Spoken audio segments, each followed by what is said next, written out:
ಎಲ್ಲರಿಗೂ ನಮಸ್ಕಾರ. Curious minds Kannada YouTube ಚಾನಲ್ಗೆ ಸ್ವಾಗತ. ನಾನು ನಿಮ್ಮ ಸೈನ್ಸ್ ಫೆಸಿಲಿಟೇಟರ್ ಪೂಜಾ. ಈ ವಿಡಿಯೋದಲ್ಲಿ ನಾವು ವಿಜ್ಞಾನ ವಿಷಯದ ಅಧ್ಯಾಯ 5 ನಮ್ಮ ಸುತ್ತಲಿನ ಬದಲಾವಣೆಗಳು ಭೌತ ಮತ್ತು ರಾಸಾಯನಿಕ, ಇದು 7ನೇ ತರಗತಿಯ ಪಾಠ. ಇದರ ಸಂಪೂರ್ಣ ವಿವರಣೆಯನ್ನು ನೋಡೋಣ. ಮೊದಲನೇದಾಗಿ ಈ ಒಂದು ವಿದ್ಯಾರ್ಥಿಗಳು ಕೆಲವೊಂದು ಬದಲಾವಣೆಗಳ ಬಗ್ಗೆ ವಿವರಿಸೋದನ್ನು ಇಲ್ಲಿ ಕೊಟ್ಟಿದ್ದಾರೆ. ಮೊದಲನೇದಾಗಿ ನೀವು ನೋಡ್ಬೋದು, ಮೊದಲನೇ ವಿದ್ಯಾರ್ಥಿ ಏನು ಅಂದ್ಕೊಂಡಿದ್ದಾನೆ ಅಂದರೆ, ನಾನು ಅರ್ಧ ಗಂಟೆ ಹಿಂದೆ ಇಲ್ಲಿ ಮಂಜುಗಡ್ಡೆನ ಇಟ್ಟಿದ್ದೆ, ಅಂದರೆ ಐಸ್ ಕ್ಯೂಬ್ನ ಇಟ್ಟಿದ್ದೆ, ಈಗ ಅದು ನೀರಾಗೋಗಿದೆ ಅಂತ ಅಂದ್ಕೊಳ್ತಾ ಇರ್ತಾನೆ. ನೆಕ್ಸ್ಟ್ ಇನ್ನೊಂದು ಹುಡುಗಿ, ನಾನು ನಿನ್ನೆ ಗುಲಾಬಿ ಗಿಡ ಅಂದರೆ ರೋಸ್ ಗಿಡದಲ್ಲಿ ಮೊಗ್ಗನ್ನು ನೋಡಿದ್ದೆ, ಇವತ್ತು ನೋಡಿದ್ರೆ ಆಗಲೇ ಅದು ಹೂವಾಗಿ ಅರಳು ಬಿಟ್ಟಿದೆ. ಇನ್ನು ಕೆಲವೊಂದಿಷ್ಟು ಜನ ಏನು ಅನ್ಕೋತಾ ಇದ್ದಾರೆ, ನಾನು ನಿನ್ನೆ ಸ್ವಲ್ಪ ಕಂದು ಬಣ್ಣದ ಕೆಲವೊಂದು ಅಂದರೆ ಸ್ವಲ್ಪ ಚುಕ್ಕೆ ಚುಕ್ಕೆ ಇರುವಂತಹ ಬಾಳೆಹಣ್ಣ ನೋಡಿದ್ದೆ, ಆದರೆ ಇವತ್ತು ನೋಡಿದ್ರೆ ಅದು ಹೆಚ್ಚು ಕಂದು ಬಣ್ಣದ ಚುಕ್ಕೆಗಳನ್ನು ಹೊಂದಿದೆ ಮತ್ತು ಅದು ತುಂಬ ಗಾಢವಾದ ವಾಸನೆ, ಅಂದರೆ ವಿಪರೀತವಾಗಿ ವಾಸನೆ ಬರ್ತಾ ಇದೆ ಅಂತ ಅಂತಾರೆ.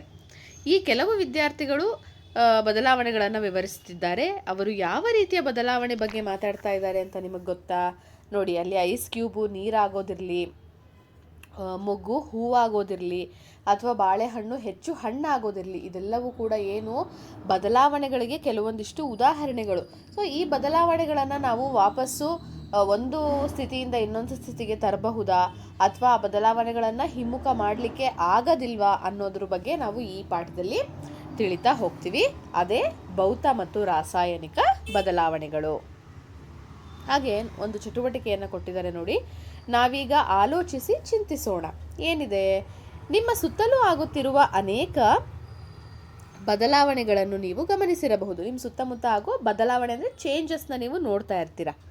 ಅವುಗಳಲ್ಲಿ ಕೆಲವನ್ನು ಕೋಷ್ಟಕ 5.1ರಲ್ಲಿ ಪಟ್ಟಿ ಮಾಡಲಾಗಿದೆ. ಇಲ್ಲಿದೆಯಲ್ಲ ಟೇಬಲ್ಲು, ಇದರಲ್ಲಿ ಏನು ಮಾಡಿದ್ದಾರೆ, ಒಂದಿಷ್ಟನ್ನು ಕೊಟ್ಟಿದ್ದಾರೆ.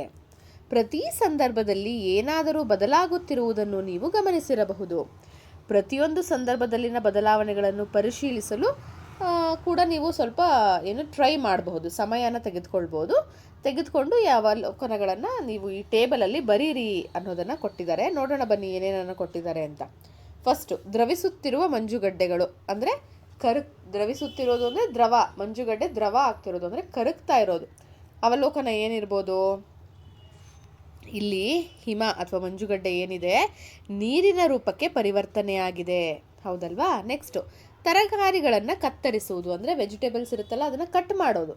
ಅದರಲ್ಲಿ ಏನಾಗ್ತಾ ಇದೆ ನೋಡಿ, ತರಕಾರಿಗಳ ಗಾತ್ರ ಮತ್ತು ಆಕಾರ ಬದಲಾಗ್ತಾ ಇದೆ, ಹೌದಲ್ವಾ? ನೀವು ಚಿಕ್ಕದಾಗಿ ಹೆಚ್ಚುತ್ತಾ ಇರ್ಬೋದು ಅಥವಾ ದೊಡ್ಡದಾಗಿ ಹೆಚ್ಚುತ್ತಾ ಇರ್ಬೋದು.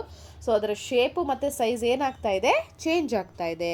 ಕುಡಿಯುವ ನೀರು, ನೀರಿನ ಗುಣಮಟ್ಟದಲ್ಲಿ ಯಾವುದೇ ಗಮನಾರ್ಹ ಬದಲಾವಣೆ ಇಲ್ಲ.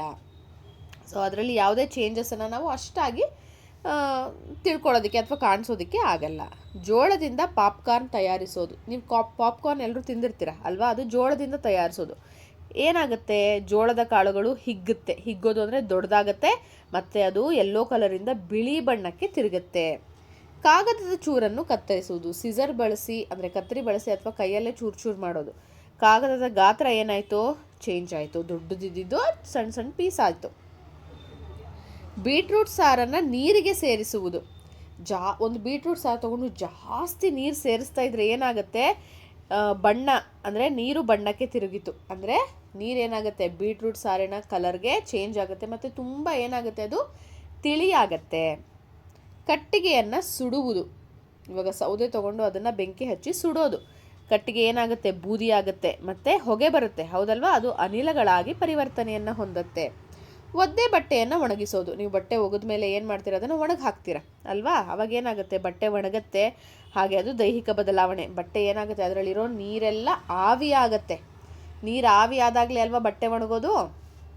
ನೆಕ್ಸ್ಟ್, ಹಿಟ್ಟಿನ ಸಣ್ಣ ಉಂಡೆಗಳನ್ನು ತಯಾರಿಸುವುದು ಅಥವಾ ಚಪಾತಿಗಳನ್ನಾಗಿ ಪರಿವರ್ತಿಸುವುದು. ಸಣ್ಣ ಹಿಟ್ಟನ್ನ ಉಂಡೆ ಆಗಿ ಮಾಡಿ ಅದನ್ನು ಚಪಾತಿ ಮಾಡೋದು.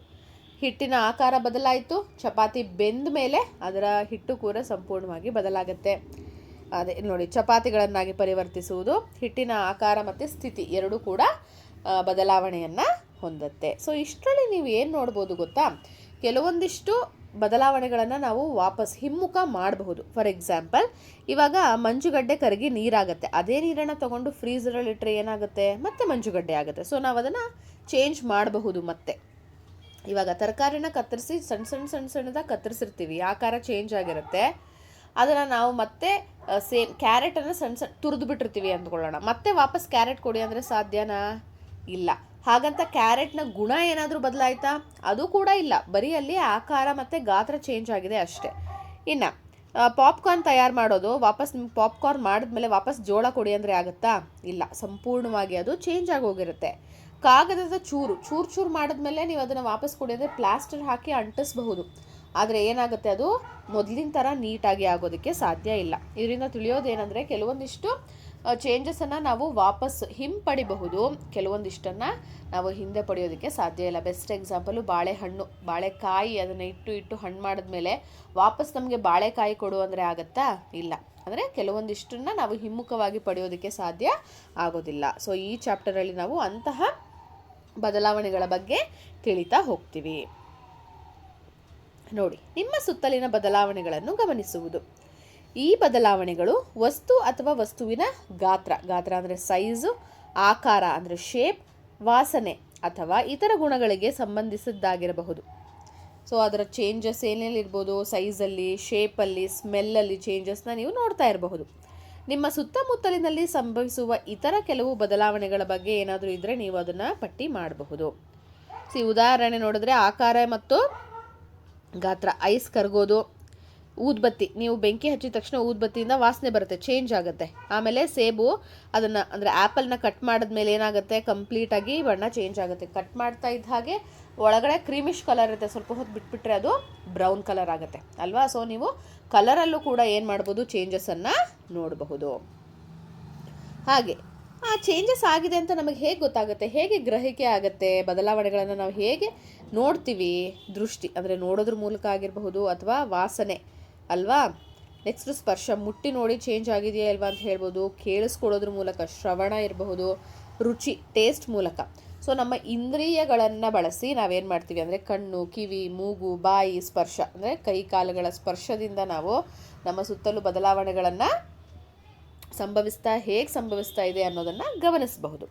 ಸೊ ನಾವು ನಮ್ಮ ಸುತ್ತಲೂ ಸಂಭವಿಸುವ ಬದಲಾವಣೆಗಳನ್ನು ದೃಷ್ಟಿ, ವಾಸನೆ, ಸ್ಪರ್ಶ, ಶ್ರವಣ ಅಂದರೆ ಕೇಳಿಸ್ಕೊಳ್ಳೋದು, ಮತ್ತು ರುಚಿಯ ಸಹಾಯದಿಂದ ಏನು ಮಾಡ್ತೀವಿ, ಅದನ್ನು ನಾವು ಗಮನಿಸ್ತೀವಿ.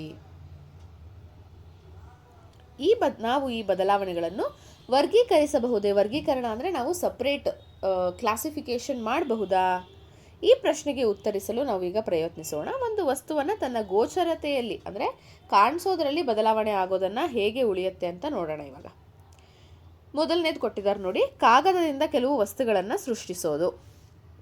ಸೊ ಕೆಲವೊಂದಿಷ್ಟು ಕಾಗದದ ಹಾಳೆಯನ್ನು ತೆಗೆದುಕೊಂಡು ನಮಗೆ ಯಾವ ಥರ ಬೇಕೋ ಅದನ್ನು ಮಡಚಿ ಕೆಲವೊಂದಿಷ್ಟು ನೋಡಿ ಇಲ್ಲಿ ಈ ಥರ ಕೆಲವೊಂದಿಷ್ಟು ಬೇರೆ ಬೇರೆ ರೀತಿಯ ವಸ್ತುಗಳನ್ನು ತಯಾರಿಸೋದು. ನೀವು ಕಾಗದದ ಈ ವಸ್ತುಗಳನ್ನು ತೆರೆದಾಗ ಅದೇ ಕಾಗದ ಮತ್ತೆ ಸಿಗುತ್ತಾ ನಿಮಗೆ?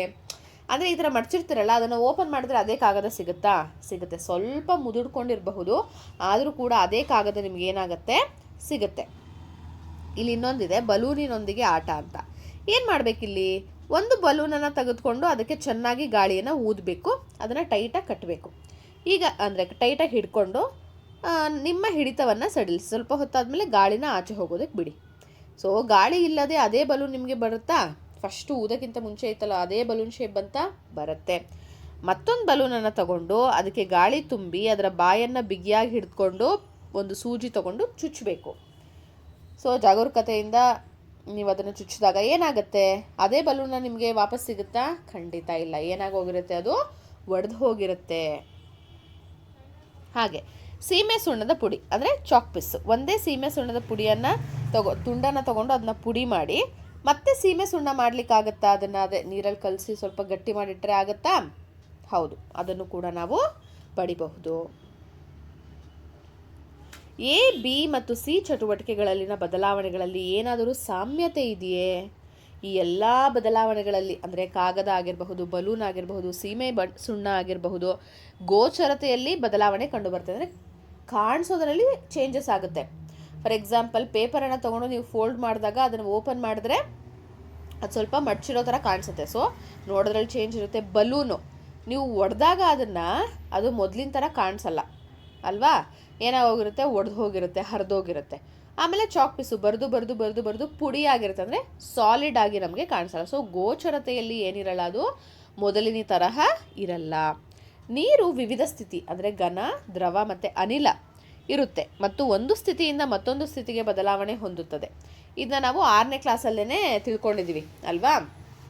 ನೀರು ಮೊದಲು ದ್ರವ ರೂಪದಲ್ಲಿರುತ್ತೆ, ಅದನ್ನು ಕಾಯಿಸಿದ್ರೆ ಆವಿ ಅಂದರೆ ಅನಿಲ ಸ್ಥಿತಿಗೆ ಹೋಗುತ್ತೆ, ಅದನ್ನು ಫ್ರಿಜ್ಜಲ್ಲಿ ಇಟ್ಟರೆ ಅದು ಐಸ್ ಕ್ಯೂಬ್ ಮಂಜುಗಡ್ಡೆ ಅಂದರೆ ಘನ ಸ್ಥಿತಿಗೆ ಬರುತ್ತೆ ಅನ್ನೋದು ನಮಗೆ ಗೊತ್ತಿದೆ. ಸೊ ಇದನ್ನು ನಾವು ಭೌತ ಬದಲಾವಣೆ ಅಂತೀವಿ. ಭೌತ ಅಂದರೆ ಗೋಚರತೆ, ನೋಡೋದರಲ್ಲಿ ಬದಲಾವಣೆ ಆಗುವಂಥದ್ದು. ಫಾರ್ ಎಕ್ಸಾಂಪಲ್ ನೋಡಿ, ಕಾಗದ ಈ ಥರ ಇರೋದು, ಈ ಥರ ಮಾಡಾದ್ಮೇಲೆ ಅದರಲ್ಲಿ ಗೋಚರತೆ ಚೇಂಜ್ ಆಯಿತು, ಒಡೆದ್ಮೇಲೆ ಬಲೂನ್ ಚೇಂಜ್ ಆಯಿತು, ಸೀಮೆ ಸುಣ್ಣ ಬರೆದು ಬರೆದು ಪುಡಿ ಗೋಚರತೆ ಅಂದರೆ ಕಾಣಿಸುವಂಥದ್ದು ಚೇಂಜ್ ಆಯಿತು. ಸೊ ಇದು ಇಷ್ಟು ಕೂಡ ಭೌತ ಬದಲಾವಣೆಗೆ ಸಾರಾಂಶ. ಆಕಾರ ಮತ್ತು ಗಾತ್ರದಲ್ಲಿ ಏನಾಗ್ತಾ ಇದೆ, ಚೇಂಜ್ ಆಗ್ತಾ ಇದೆ. ಇನ್ನು ಸ್ಥಿತಿ ಬದಲಾವಣೆ ಅಂದರೆ ನೀರನ್ನೇ ತಗೊಂಡ್ರು, ನೀರು ಮಂಜುಗಡ್ಡೆ ಇದನ್ನ ಆಚೆ ಇಟ್ಟರೆ ದ್ರವ ಆಗುತ್ತೆ, ದ್ರವವನ್ನು ಹಾಕಿ ಚೆನ್ನಾಗಿ ಕುದಿಸಿದ್ರೆ ಅದು ಅನಿಲ ಆಗುತ್ತೆ. ಸೊ ಈ ಎಲ್ಲ ಸಂದರ್ಭದಲ್ಲಿ ಯಾವುದೇ ಹೊಸ ವಸ್ತು ರೂಪುಗೊಂಡಿಲ್ಲ. ಕರೆಕ್ಟ್ ಅಲ್ವಾ? ನೀವು ಪೇಪರಿಂದ ಬೋಟ್ ಮಾಡಿದ್ರಿ ಅಂದ್ಕೊಳ್ಳಿ, ಪೇಪರಿಂದ ಬೇರೆ ಬೇರೆ ವಸ್ತು ಏನಾದರೂ ಆಯಿತಾ? ಇಲ್ಲ, ಅದು ಪೇಪರ್ ಆಗೇ ಇದೆ. ಬಲೂನನ್ನು ನೀವು ಒಡೆದಿದ ತಕ್ಷಣ ಅದೇನಾದರೂ ಬಲೂನ್ ಹೋಗಿ ಚಿಟ್ಟೆ ಆಗೋಯ್ತಾ? ಇಲ್ಲ, ಬಲೂನೇ ಆಗಿದೆ. ಸೀಮೆ ಸುಣ್ಣನ ನೀವು ಪೌಡ್ರ್ ಮಾಡಿದಾಗ ಅದು ಚಾಕ್ ಪೀಸೇ ಆಗಿದೆ ಹೊರತು ಅದು ಸಕ್ಕರೆ ಪುಡಿ ಆಗೋಯ್ತಾ? ಇಲ್ಲ. ಸೊ ಇದರಲ್ಲಿ ಆಕಾರ ಗಾತ್ರ ಬದಲಾಗಿದೆಯೇ ಹೊರತು ಯಾವುದೇ ಹೊಸ ವಸ್ತು ಆಗಿಲ್ಲ. ಕರೆಕ್ಟ್ ಅಲ್ವಾ? ವಸ್ತುಗಳ ಆಕಾರ, ಗಾತ್ರ ಮತ್ತು ಸ್ಥಿತಿಯಂತಹ ಭೌತ ಗುಣ ಮಾತ್ರ ಬದಲಾಗುವ ಬದಲಾವಣೆಗಳನ್ನು ಏನಂತ ಕರಿತೀವಿ ನಾವು?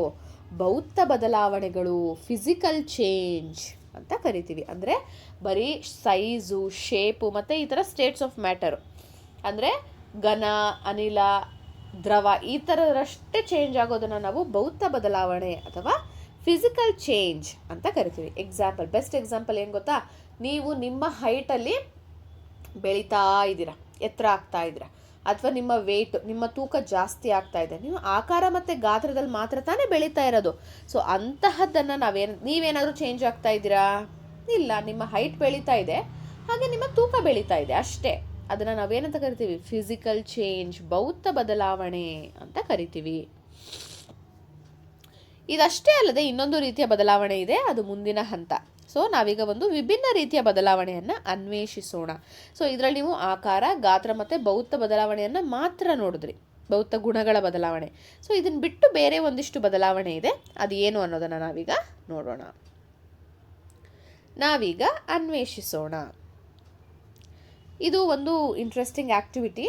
ನೋಡೋಣ ಬನ್ನಿ ಹೇಗೆ ಮಾಡೋದು ಅಂತ. ಇದಕ್ಕೆ ಕೆಲವೊಂದಿಷ್ಟು ಸಾಮಗ್ರಿಗಳು ಬೇಕು. ಏನು ಬೇಕು? ಚಿಕ್ಕ ಪಾರದರ್ಶಕ ಗಾಜಿನ ಲೋಟ ಬೇಕು, ಅಂದರೆ ಗ್ಲಾಸ್ ಲೋಟಗಳು ಬೇಕು, ಅಥವಾ ಬಾಟ್ಲಿನೂ ಇರ್ಬೋದು. ಅದನ್ನು A, B ಅಂತ ಈ ಥರ ನೇಮ್ ಮಾಡ್ಕೋಬೇಕು. A ಲೋಟದಲ್ಲಿ ನಲ್ಲಿ ನೀರು ತಗೊಳ್ಳಿ, ನಾರ್ಮಲ್ ಟ್ಯಾಪ್ ವಾಟರು. B ಇದರಲ್ಲಿ ಸುಣ್ಣದ ತಿಳಿ ನೀರನ್ನು ತುಂಬಿಸ್ಕೋಬೇಕು. ಸುಣ್ಣದ ತಿಳಿ ನೀರು ಹೇಗೆ ಮಾಡೋದು ಅಂತ ನಿಮ್ಗೆ ಆಲ್ರೆಡಿ ಗೊತ್ತಿದೆ, ಆಮ್ಲ ಮತ್ತು ಪ್ರತ್ಯಾಮ್ಲ ಲೆಸನಲ್ಲಿ ನಾವು ಮಾಡಿದ್ದೀವಿ. ಏನು ಮಾಡಿದ್ವಿ? ಸುಣ್ಣ ತೊಗೊಂಡ್ವಿ, ಅದಕ್ಕೆ ನೀರು ಹಾಕಿದ್ವಿ, ಆಲ್ಮೋಸ್ಟ್ ಒಂದು ದಿನ ರಾತ್ರಿ ಪೂರ್ತಿ ಬಿಟ್ಟು ಆ ತಿಳಿ ನೀರನ್ನು ಏನು ಮಾಡಿದ್ವಿ? ಬಸಿದ್ವಿ ಅಲ್ವಾ, ಬೇರೆ ಒಂದು ಲೋಟದಲ್ಲಿ ಸಂಗ್ರಹಿಸಿದ್ವಿ. ಅದನ್ನು ಸುಣ್ಣದ ನೀರು ಅಂತ ಕರಿತೀವಿ. ಸೊ ಇನ್ನೊಂದು ಲೋಟದಲ್ಲಿ ನೀವು ಸುಣ್ಣದ ತಿಳಿ ನೀರನ್ನು ತಗೊಳ್ಬೇಕು. ನೆಕ್ಸ್ಟ್ ಸ್ಟೆಪ್ ಏನು?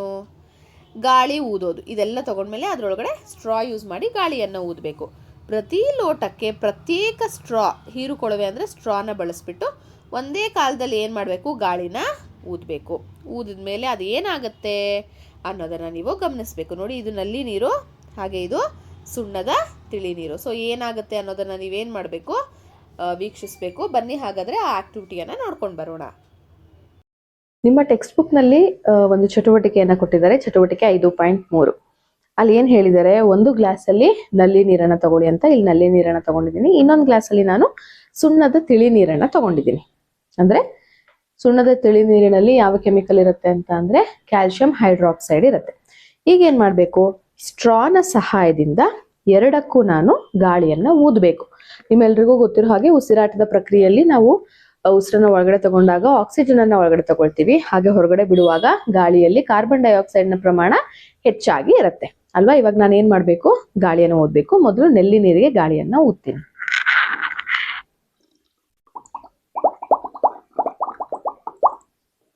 ನೀವು ನೋಡಿದ್ರಿ ಇಲ್ಲಿ ಏನು ಚೇಂಜ್ ಆಯಿತು, ಜಸ್ಟ್ ಗುಳ್ಳೆಗಳು ಬಂತು ಅಷ್ಟೇ ಅಲ್ವಾ, ಏರ್ ಬಬಲ್ಸ್ ಬಂತು. ಈಗ ನಾನೇನು ಮಾಡ್ತೀನಿ, ಈ ಸುಣ್ಣದ ತಿಳಿ ನೀರಿಗೆ ಗಾಳಿಯನ್ನು ಊದ್ತೀನಿ, ಏನಾಗುತ್ತೆ ನೋಡಿ.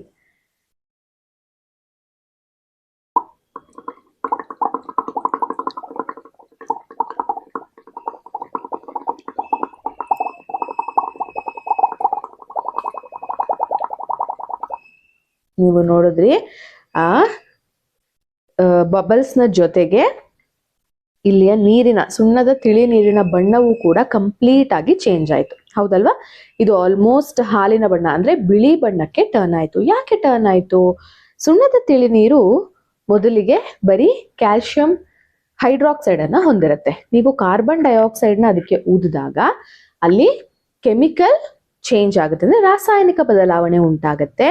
ನಾವು ಅದನ್ನ ಏನಂತ ಕರಿತೀವಿ, ಕಂಪ್ಲೀಟ್ ಆಗಿ ಗೋಚರತೆಯಲ್ಲಿನೇ ಬದಲಾವಣೆ ಆಗ್ತಾ ಇರೋದ್ರಿಂದ ಅದನ್ನ ರಾಸಾಯನಿಕ ಬದಲಾವಣೆ ಅಂತ ಕರಿತೀವಿ.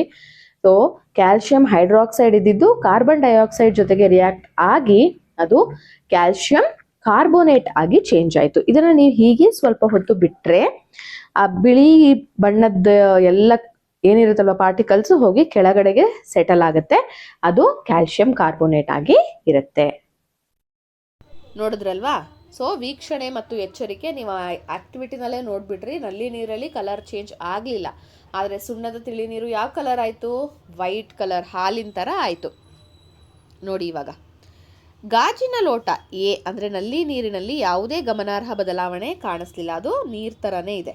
ಆದರೆ ಗಾಜಿನ ಲೋಟ ಬಿ, ಅದರಲ್ಲಿ ಸುಣ್ಣದ ತಿಳಿ ನೀರು ತೊಗೊಂಡಿದ್ರಲ್ಲ, ಅದರಲ್ಲಿ ಏನಾಯ್ತು, ಅದು ಹಾಲಿನ ತರಹ ಬೆಳ್ಳಗಾಯಿತು. ಸೊ ಒಂದು ಎಚ್ಚರಿಕೆ ಏನಿರಬೇಕಂದ್ರೆ, ಈ ಚಟುವಟಿಕೆ ಮಾಡುವಾಗ ನೀರು ಅಥವಾ ಸುಣ್ಣದ ತಿಳಿ ನೀರನ್ನು ಸ್ಟ್ರಾ ಮೂಲಕ ಜ್ಯೂಸ್ ಥರ ಒಳಗಡೆ ತೊಗೋಬಾರ್ದು, ಜಸ್ಟ್ ಗಾಳಿನ ಊದಬೇಕು ಅಷ್ಟೇ, ಆಯಿತಾ. ಸೊ ಇದು ಗ್ಲಾಸ್ ಎ ಮತ್ತು ಗ್ಲಾಸ್ ಬಿಯಲ್ಲಿ ಗಾಳಿ ಊದುವ ಪರಿಣಾಮಗಳನ್ನು ನೋಡೋಣ. ಇವಾಗ ನೋಡಿ, ನೀವು ಗ್ಲಾಸ್ ಏನಲ್ಲಿ ನೀರು ತೊಗೊಂಡಿದ್ರಲ್ಲ, ಅಲ್ಲಿ ಏನಾಯಿತು, ಬರೀ ಬುಗ್ಗೆಗಳ ಸೃಷ್ಟಿ, ಅಂದರೆ ಈ ಥರ ಬಬಲ್ಸ್ ಬಂತು ಅಷ್ಟೇ. ಆದರೆ ಬಣ್ಣದಲ್ಲಿ ಯಾವುದೇ ಆದಂತಹ ಬದಲಾವಣೆ ಇರೋದಿಲ್ಲ. ನಿಮಗೆ ಗೊತ್ತಿರೋ ಹಾಗೆ ನಾವು ಉಸಿರಾಟ ಅಂದರೆ ಉಸಿರನ್ನು ಆಚೆ ಬಿಡುವಾಗ ಏನನ್ನು ಆಚೆ ಬಿಡ್ತೀವಿ? ಕಾರ್ಬನ್ ಡೈಆಕ್ಸೈಡನ್ನು ಆಚೆ ಬಿಡ್ತೀವಿ, ಅದು ನೆನಪಲ್ಲಿರಲಿ. ಅದೇ ಈ ಒಂದು ಬಿ ಲೋಟದಲ್ಲಿ ಅಂದರೆ ಸುಣ್ಣದ ತಿಳಿ ನೀರು ತೊಗೊಂಡಾಗ ನೀವು ಕಾರ್ಬನ್ ಡೈಆಕ್ಸೈಡನ್ನೇ ಆಚೆ ಬಿಡ್ತಾ ಇದ್ದೀರಾ. ಮಿಲ್ಕಿ ವೈಟ್ ಅಂದರೆ ಹಾಲಿನ ಬಣ್ಣಕ್ಕೆ ತಿರುಗುತ್ತೆ. ನೀವು ಅದನ್ನು ಸ್ವಲ್ಪ ಹೊತ್ತಿಟ್ಟರೆ ಈ ಥರ ಬಿಳಿ ಅವಕ್ಷೇಪ ಕೆಳಗಡೆ ಒಂದು ವೈಟ್ ಕಲರ್ ಪುಡಿ ಸಂಗ್ರಹ ಆಗಿರುತ್ತೆ, ಸರಿನಾ. ಸೊ ಇಲ್ಲೇನಾಗ್ತಾ ಇದೆ, ಹೊಸ ವಸ್ತು ರೂಪುಗೊಳ್ತಾ ಇದೆ. ಎಲ್ಲಿ? ಗ್ಲಾಸ್ 1 ಅಲ್ಲ, ಬಿನಲ್ಲ, ಗ್ಲಾಸ್ ಬಿನಲ್ಲಿ ಹೊಸ ವಸ್ತು ರೂಪುಗೊಳ್ಳುವಂತಹ ಬದಲಾವಣೆಗಳನ್ನು ಏನಂತ ಕರಿತೀವಿ ನಾವು? ರಾಸಾಯನಿಕ ಬದಲಾವಣೆ ಅಂತ ಕರಿತೀವಿ. ಸೊ ಇವಾಗ 2 ತರಹದ ಬದಲಾವಣೆ ನಿಮಗೆ ಗೊತ್ತಾಯಿತು. ಭೌತ ಬದಲಾವಣೆ ಅಂದರೆ ಏನು? ಆಕಾರ, ಗಾತ್ರ ಮತ್ತು ಭೌತ ಗುಣದಲ್ಲಿ ಮಾತ್ರ ಬದಲಾವಣೆ ಇರುತ್ತೆ, ಅಲ್ಲಿ ಯಾವುದೇ ಹೊಸ ವಸ್ತು ಸೃಷ್ಟಿ ಆಗೋದಿಲ್ಲ. ಆದರೆ ಈ ಬದಲಾವಣೆಯಲ್ಲಿ ಯಾವುದೋ ಒಂದು ಹೊಸ ವಸ್ತು ಸೃಷ್ಟಿ ಆಗ್ತಾ ಇದೆ ಅನ್ನೋದಾದರೆ ಅದನ್ನೇನಂತ ಕರಿತೀವಿ? ರಾಸಾಯನಿಕ ಬದಲಾವಣೆ ಅಂತ ಕರಿತೀವಿ. ನೋಡಿ ಇಲ್ಲಿ ಈ ಸುಣ್ಣದ ತಿಳಿ ನೀರನ್ನು ನಾವು ಕ್ಯಾಲ್ಸಿಯಂ ಹೈಡ್ರಾಕ್ಸೈಡ್ ಅಂತ ಕರಿತೀವಿ. ನಾವು ಗಾಳಿ ಊದಿದಾಗ ಅದು ಕಾರ್ಬನ್ ಡೈಆಕ್ಸೈಡ್ ಜೊತೆ ಮಿಕ್ಸ್ ಆಗುತ್ತೆ. ಸುಣ್ಣದ ತಿಳಿ ನೀರು ಅಂದರೆ ಕ್ಯಾಲ್ಸಿಯಂ ಹೈಡ್ರಾಕ್ಸೈಡು ಕಾರ್ಬನ್ ಡೈಆಕ್ಸೈಡ್ ಜೊತೆ ಮಿಕ್ಸ್ ಆದಾಗ ಏನಾಗುತ್ತೆ? ಹೊಸ ಒಂದು ವಸ್ತು ಆಗುತ್ತೆ, ಅದೇನು? Calcium carbonate. ಇದು ನೀರಲ್ಲಿ ವಿಲೀನ ಆಗೋದಿಲ್ಲ, ಸ್ವಲ್ಪ ಹೊತ್ತಿಟ್ಟರೆ ಅದು ಕೆಳಗಡೆಗೆ ಬಂದು ಕುತ್ಕೊಳ್ಳುತ್ತೆ, ಬಿಳಿ ಪೌಡರು. ಅದನ್ನು ನಾವೇನಂತ ಕರಿತೀವಿ? Calcium carbonate. ಅದು ಒಂದು ಹೊಸ ವಸ್ತು, ಅದಕ್ಕೋಸ್ಕರ ಈ ಬದಲಾವಣೆಯನ್ನು ಏನಂತ ಕರಿತೀವಿ ನಾವು? ರಾಸಾಯನಿಕ ಬದಲಾವಣೆ ಅಂತ ಕರಿತೀವಿ. ನಾವೀಗ ಪ್ರಯೋಗ ಮಾಡೋಣ. ಇನ್ನೂ ಒಂದು ಎಕ್ಸ್ಪೆರಿಮೆಂಟ್ ಇಲ್ಲಿದೆ ನೋಡಿ. ಅದನ್ನು ಏನೇನಿದೆ? ಒಂದು ವಿನೇಗರ್ ಮತ್ತು ಅಡುಗೆ ಸೋಡಾದ ಮಿಶ್ರಣವನ್ನು ತಗೊಳ್ಬೇಕು, ಸರಿನಾ. ಒಂದು ಬಾಟಲಲ್ಲಿ ತಗೊಳ್ಬೋದು. ಏನಾಗುತ್ತೆ ಅವಾಗ? ಗಾಳಿಯ ಗುಳ್ಳೆಗಳು ಬರುತ್ತೆ. ವಿನೇಗರ್ ಮತ್ತು ಅಡುಗೆ ಸೋಡಾನ ನೀವು ಮಿಕ್ಸ್ ಮಾಡಿದ ತಕ್ಷಣ, ಸೋಡಿಯಂ ಹೈಡ್ರೋನೇಟ್ನ ಮಿಕ್ಸ್ ಮಾಡಿದ ತಕ್ಷಣ ಈ ಥರ ಅಂತ ವೈಟ್ ಕಲರ್ದು ಬುರುಗೆಲ್ಲ ಬರುತ್ತೆ. ಆಮೇಲೆ ಏನು ಮಾಡಬೇಕು? ಸುಣ್ಣದ ತಿಳಿ ನೀರು ಇವಾಗ ಇಲ್ಲಿ ಬುಸ್ ಅಂತ ಬರುತ್ತಲ್ವ, ಆ ಗಾಳಿನ ಏನು ಮಾಡಬೇಕು ಗೊತ್ತಾ? ನಾವು ಈ ಸುಣ್ಣದ ತಿಳಿ ನೀರಿಗೆ ಒಳಗಡೆಗೆ ಅದನ್ನು ಪಾಸ್ ಮಾಡಬೇಕು. ಅವಾಗ ಏನಾಗೋಗುತ್ತೆ, ಆ ಸುಣ್ಣದ ತಿಳಿ ನೀರಿನ ಬಣ್ಣ ಚೇಂಜ್ ಆಗುತ್ತೆ, ಮತ್ತೆ ಪೌಡರು ಸೃಷ್ಟಿಯಾಗುತ್ತೆ. ಹೌದಾ, ನಿಜವಾಗ್ಲೂ ಆಗುತ್ತಾ? ನೋಡಬೇಕಲ್ವಾ? ಬನ್ನಿ ಹಾಗಿದ್ರೆ ಆಕ್ಟಿವಿಟಿಯನ್ನು ನೋಡ್ಕೊಂಡು ಬರೋಣ. ನಿಮ್ಮ ಟೆಕ್ಸ್ಟ್ ಬುಕ್ನಲ್ಲಿ ಕೊಟ್ಟಿರೋ ಚಟುವಟಿಕೆ 5.4 ಈಗ ನಾವು ಮಾಡಿ ನೋಡೋಣ. ಇದರಲ್ಲಿ ನಾವು ಮತ್ತೆ ಏನೇನು ಯೂಸ್ ಮಾಡ್ತಾ ಇದ್ದೀವಿ? ವಿನೇಗರನ್ನು ಯೂಸ್ ಮಾಡ್ತಾ ಇದ್ದೀವಿ. ನೀವು ವಿನೇಗರ್ ಇಲ್ಲ ಅಂತಂದರೆ ನಿಂಬೆ ಹಣ್ಣಿನ ರಸವನ್ನು ಕೂಡ ಯೂಸ್ ಮಾಡ್ಬೋದು. ಅಡಿಗೆ ಸೋಡಾವನ್ನು ಯೂಸ್ ಮಾಡ್ತಾ ಇದ್ದೀವಿ. ಅದರ ಜೊತೆಗೆ ನಾವು ಮತ್ತೆ ಸುಣ್ಣದ ತಿಳಿ ನೀರನ್ನು ತಗೊಂಡಿದ್ದೀವಿ. ಮತ್ತೆ ಇದರಲ್ಲಿ ಏನನ್ನ ನಾವು ಪ್ರೂವ್ ಮಾಡ್ಲಿಕ್ಕೆ ಹೋಗ್ತಾ ಇದ್ದೀವಿ ಅಂತ ಅಂದರೆ, ಇಲ್ಲಿ ಮೊದಲಿಗೆ ನಾವು ವಿನೇಗರ್, ಸ್ವಲ್ಪ ಮಟ್ಟದ ವಿನೇಗರನ್ನು ತಗೊಳ್ಳೋಣ. ಅದಕ್ಕೆ ಸೋಡಾನ ಹಾಕಿದ ತಕ್ಷಣ ಯಾವ ರೀತಿಯಲ್ಲಿ ರಿಯಾಕ್ಟ್ ಆಗುತ್ತೆ ಅನ್ನೋದನ್ನ ನೀವು ನೋಡಬೇಕಾಗತ್ತೆ. ನೋಡಿ, ಈಗ ನಾನು ಏನು ಮಾಡ್ತಾ ಇದ್ದೀನಿ, ಇದನ್ನ ಮುಚ್ಚಳದಿಂದ ಕಂಪ್ಲೀಟ್ ಆಗಿ ಕ್ಲೋಸ್ ಮಾಡ್ತಾ ಇದ್ದೀನಿ. ಹಾಗೆ ಆ ಗಾಳಿನ ಈ ಒಂದು ಬಾಟಲ್ಗೆ ಹೋಗೋ ರೀತಿಯಲ್ಲಿ ನಾನು ಕಂಪ್ಲೀಟ್ ಆಗಿ ಇಡ್ತಾ ಇದ್ದೀನಿ.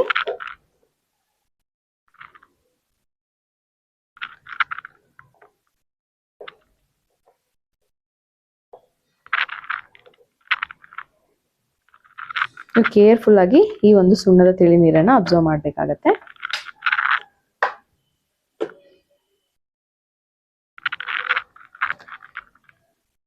ಈ ಒಂದು ವಿನೇಗರ್ನಲ್ಲಿ ಸೋಡಾವನ್ನ ಹಾಕಿದಾಗ ಅಲ್ಲಿ ನೀವು ಬಸ್ ಅಂತ ಬಂತಲ್ಲ ಸೌಂಡ್, ಆವಾಗ ಕಾರ್ಬನ್ ಡೈಆಕ್ಸೈಡ್ ಎಮಿಟ್ ಆಗಿರುತ್ತೆ. ಸೊ ಅದೇನ್ ಮಾಡುತ್ತೆ, ನಿಧಾನವಾಗಿ ಈ ಸ್ಟ್ರಾ ಮೂಲಕ ಹೋಗಿ ಕಾರ್ಬನ್ ಡೈಆಕ್ಸೈಡ್ ಏನಾಗುತ್ತೆ, ಈ ಒಂದು ಸುಣ್ಣದ ತಿಳಿ ನೀರಿಗೆ ಸೇರ್ಕೊಳತ್ತೆ. ಆವಾಗ ಈ ಸುಣ್ಣದ ತಿಳಿ ನೀರು ಏನಾಗುತ್ತೆ, ಗ್ರ್ಯಾಜುವಲಿ ಸ್ವಲ್ಪ ಸ್ವಲ್ಪ ಬಿಳಿ ಬಣ್ಣಕ್ಕೆ ಟರ್ನ್ ಆಗುತ್ತೆ. ನೀವು ನೋಡ್ಬೋದು, ಬಿಳಿ ಕಣಗಳು ಅದರಲ್ಲಿ ನಿಮಗೆ ಕಾಣಿಸ್ತಾ ಇರಬಹುದು. ಇದನ್ನ ಏನ್ ಮತ್ತೆ ನಮ್ಗೆ ಅರ್ಥ ಆಗುತ್ತೆ ಅನ್ನೋದಾದ್ರೆ, ಕಾರ್ಬನ್ ಡೈಆಕ್ಸೈಡೇ ಈ ಒಂದು ವಿನೇಗರ್ ಮತ್ತೆ ಅಡಿಗೆ ಸೋಡಾದಿಂದ ಎಮಿಟ್ ಆಗ್ತಿರೋ ಗ್ಯಾಸ್ ಅಂತ ತಿಳ್ಕೊಳ್ಬೇಕು ಅಂತ ಅಂದ್ರೆ, ಸುಣ್ಣದ ತಿಳಿ ನೀರು ಬಿಳಿ ಬಣ್ಣಕ್ಕೆ ಟರ್ನ್ ಆಗೋದೇ ಅದರ ಒಂದು ಟೆಸ್ಟ್. ಸೊ ಸುಣ್ಣದ ತಿಳಿ ನೀರು ಯಾವಾಗ್ಲೂ ಕೂಡ ಕಾರ್ಬನ್ ಡೈಆಕ್ಸೈಡ್ ಇದ್ದಾಗ ಮಾತ್ರ ಅದು ಬಿಳಿ ಬಣ್ಣಕ್ಕೆ ಟರ್ನ್ ಆಗುತ್ತೆ. ಸೊ ಇದರಿಂದ ನಮಗೆ ವಿನೇಗರ್ ಮತ್ತೆ ಅಡುಗೆ ಸೋಡಾ ಮಿಕ್ಸ್ ಆಗಿದ ತಕ್ಷಣ ಕಾರ್ಬನ್ ಡೈಆಕ್ಸೈಡ್ ಎಮಿಟ್ ಆಗುತ್ತೆ ಅನ್ನೋದು ತಿಳಿದು ಬರುತ್ತೆ. ನೋಡಿದ್ರಲ್ವಾ? ನೋಡಿ, ಏನು ತೀರ್ಮಾನಕ್ಕೆ ಬರ್ಬೋದು ಇದರಿಂದ ನಾವು? ವಿನೇಗರ್ ಮತ್ತು ಅಡುಗೆ ಸೋಡಾನ ಮಿಕ್ಸ್ ಮಾಡೋದ್ರಿಂದ ಉಂಟಾಗುವ ಅನಿಲದ ಬಗ್ಗೆ ನಿಮಗೆ ತೀರ್ಮಾನಕ್ಕೆ ಬರ್ತೀರಾ, ಹೌದಲ್ವಾ? ಸುಣ್ಣದ ತಿಳಿ ನೀರು ಬಿಳಿ ಬಣ್ಣಕ್ಕೆ ತಿರುಗ್ತು ಅಂದರೆ ಅಲ್ಲಿ ಕಾರ್ಬನ್ ಡೈಆಕ್ಸೈಡ್ ಬರಬೇಕು, ಕರೆಕ್ಟ್ ಅಲ್ವಾ? ಅದು ನಾವು ಫಸ್ಟ್ ಎಕ್ಸ್ಪೆರಿಮೆಂಟಲ್ಲೇ ನೋಡಿದ್ವಿ. ನಾವು ಕಾರ್ಬನ್ ಡೈಆಕ್ಸೈಡ್ ಊದಿದಾಗ ಅದು ಬೆಳ್ಳಗಾಯಿತು ಸುಣ್ಣದ ತಿಳಿ ನೀರು. ಸೊ ಸುಣ್ಣದ ತಿಳಿ ನೀರು ಬೆಳ್ಳಗಾಗ್ತಾ ಇದೆ ಅಂದರೆ ಅಲ್ಲಿ ಕಾರ್ಬನ್ ಡೈಆಕ್ಸೈಡ್ ಬಂದಿರಬೇಕು. ಸೊ ಇದರಿಂದ ಏನು ಗೊತ್ತಾಗುತ್ತೆ ಅಂದರೆ, ವಿನೇಗರ್ ಮತ್ತು ಅಡುಗೆ ಸೋಡಾವನ್ನು ಮಿಕ್ಸ್ ಮಾಡಿದಾಗ ಅಲ್ಲಿ ಕಾರ್ಬನ್ ಡೈಆಕ್ಸೈಡ್ ಗ್ಯಾಸು ರಿಲೀಸ್ ಆಗುತ್ತೆ. ಅದು ಸುಣ್ಣದ ತಿಳಿ ನೀರಿಗೆ ಹೋದಾಗ ಅಲ್ಲಿ ಯಾವುದು, ಕ್ಯಾಲ್ಶಿಯಂ ಕಾರ್ಬೋನೇಟ್ ಬರುತ್ತೆ. ಸೊ ಈ ಅನಿಲವು ಸುಣ್ಣದ ತಿಳಿ ನೀರನ್ನು ಹಾಲಿನಂತೆ ಬೆಳ್ಳಗಾಗಿಸುತ್ತೆ. ಇದು ಯಾವ ಬದಲಾವಣೆ? ರಾಸಾಯನಿಕ ಬದಲಾವಣೆ. ನೀವು ವಿನೇಗರ್ ಮತ್ತು ಅಡುಗೆ ಸೋಡಾವನ್ನು ಮಿಕ್ಸ್ ಮಾಡಿದಾಗ ಕಾರ್ಬನ್ ಡೈಆಕ್ಸೈಡ್ ರಿಲೀಸ್ ಆಗತ್ತೆ. ಹೊಸ ವಸ್ತು ಈ ಕಾರ್ಬನ್ ಡೈಆಕ್ಸೈಡ್ ಅನ್ನೋದನ್ನು ಪ್ರೂವ್ ಮಾಡೋದಕ್ಕೋಸ್ಕರ ಅದನ್ನು ನೀವು ಸುಣ್ಣದ ತಿಳಿ ನೀರಿಗೆ ಸೇರಿಸಿದ್ದೀರಾ ಅಷ್ಟೇ. ಯಾಕಂದರೆ ಎರಡು ಮಿಕ್ಸ್ ಮಾಡಿದ ತಕ್ಷಣ ಏನು ರಿಲೀಸ್ ಆಗುತ್ತೆ, ಏನು ಚೇಂಜ್ ಆಗುತ್ತೆ ಅನ್ನೋದನ್ನು ನೀವು ನೋಡೋಕ್ಕಾಗಲ್ಲ. ಯಾಕಂದರೆ ಕಾರ್ಬನ್ ಡೈಆಕ್ಸೈಡ್ ಗ್ಯಾಸ್, ಅದು ನಿಮ್ಮ ಕಣ್ಣಿಗೆ ಕಾಣಿಸಲ್ಲ.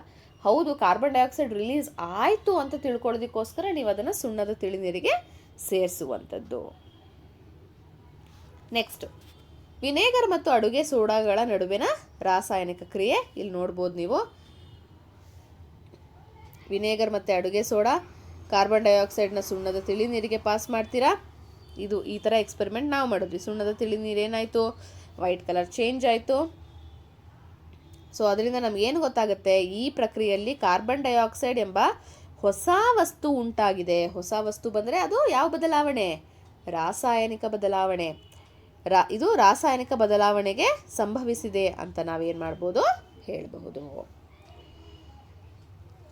ಸೊ ವಿನೇಗರ್ ಪ್ಲಸ್ ಅಡುಗೆ ಸೋಡಾ, ಕಾರ್ಬನ್ ಡೈಆಕ್ಸೈಡ್ ಪ್ಲಸ್ ಇತರ ವಸ್ತುಗಳು ಅದರಲ್ಲಿ ಸೃಷ್ಟಿಯಾಗುತ್ತೆ. ರಾಸಾಯನಿಕ ಬದಲಾವಣೆಗಳನ್ನು ಒಳಗೊಂಡಿರುವ ಇತರ ಕೆಲವು ಪ್ರಕ್ರಿಯೆಗಳನ್ನು ನಾವಿವಾಗ ನೋಡೋಣ. ಮೊದಲನೇದಾಗಿ ತುಕ್ಕು ಹಿಡಿಯುವಿಕೆ. ನೀವು ಇದನ್ನು ಎಲ್ಲ ಕಡೆ ನೋಡಿರ್ತೀರ, ಎಲ್ಲರೂ ನೋಡಿರ್ತೀರ. ಏನಿದು ತುಕ್ಕು ಹಿಡಿಯುವಿಕೆ ಅಂದರೆ?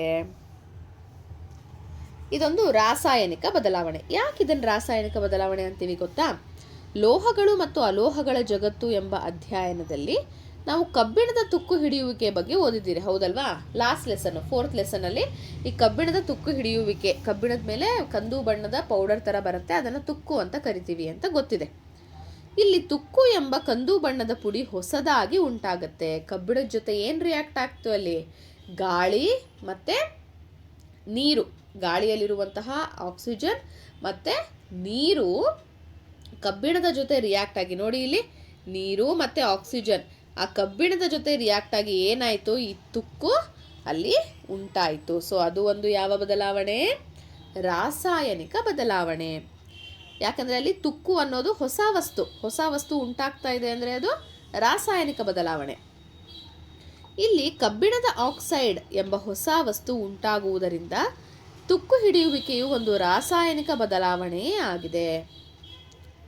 ನೋಡಿ, ಕಬ್ಬಿಣ ಪ್ಲಸ್ ಆಮ್ಲಜನಕ ಪ್ಲಸ್ ನೀರು ಕಬ್ಬಿಣದ ಆಕ್ಸೈಡ್ ಆಗುತ್ತೆ, ಇದು ಒಂದು ರಾಸಾಯನಿಕ ಬದಲಾವಣೆ. ಸೊ ಈ ಬ್ರೌನ್ ಕಲರ್ ಪೌಡರ್ ಥರ ಎಲ್ಲ ಕಾಣಿಸ್ತಾ ಇದೆಯಲ್ಲ ನಿಮಗೆ, ಅದೆಲ್ಲವೂ ಕೂಡ ಕಬ್ಬಿಣದ ಆಕ್ಸೈಡ್, ಅದು ಒಂದು ಹೊಸ ಪದಾರ್ಥ. ನೆಕ್ಸ್ಟ್, ಮೆಗ್ನೀಷಿಯಂ ರಿಬ್ಬನ್ ಉರಿಯೋದಿದು, ಇದನ್ನು ದಹನ ಅಂತೀವಿ. ನೀವು ಮೆಗ್ನೀಷಿಯಂ ಪಟ್ಟಿಯನ್ನು ಉರಿಸೋ ಚಟುವಟಿಕೆಯನ್ನು ನೀವು ಕೂಡ ಮಾಡಿರಬಹುದು. ಇದು ಭೌತ ಬದಲಾವಣೆನಾ ಅಥವಾ ರಾಸಾಯನಿಕ ಬದಲಾವಣೆನಾ ಅಂತ ನೋಡಬೇಕು. ಇದು ಒಂದು ರಾಸಾಯನಿಕ ಪ್ರಕ್ರಿಯೆ. ಹೇಗೆ? ಈ ಮೆಗ್ನೀಷಿಯಂ ಪಟ್ಟಿ, ಇದು ಮೆಗ್ನೀಷಿಯಂ ರಿಬ್ಬನ್, ಇದನ್ನೇನು ಮಾಡಬೇಕು ಗೊತ್ತಾ? ಇಲ್ಲಿ ಬೆಂಕಿನಲ್ಲಿ ಅದನ್ನು ಸುಡಬೇಕು.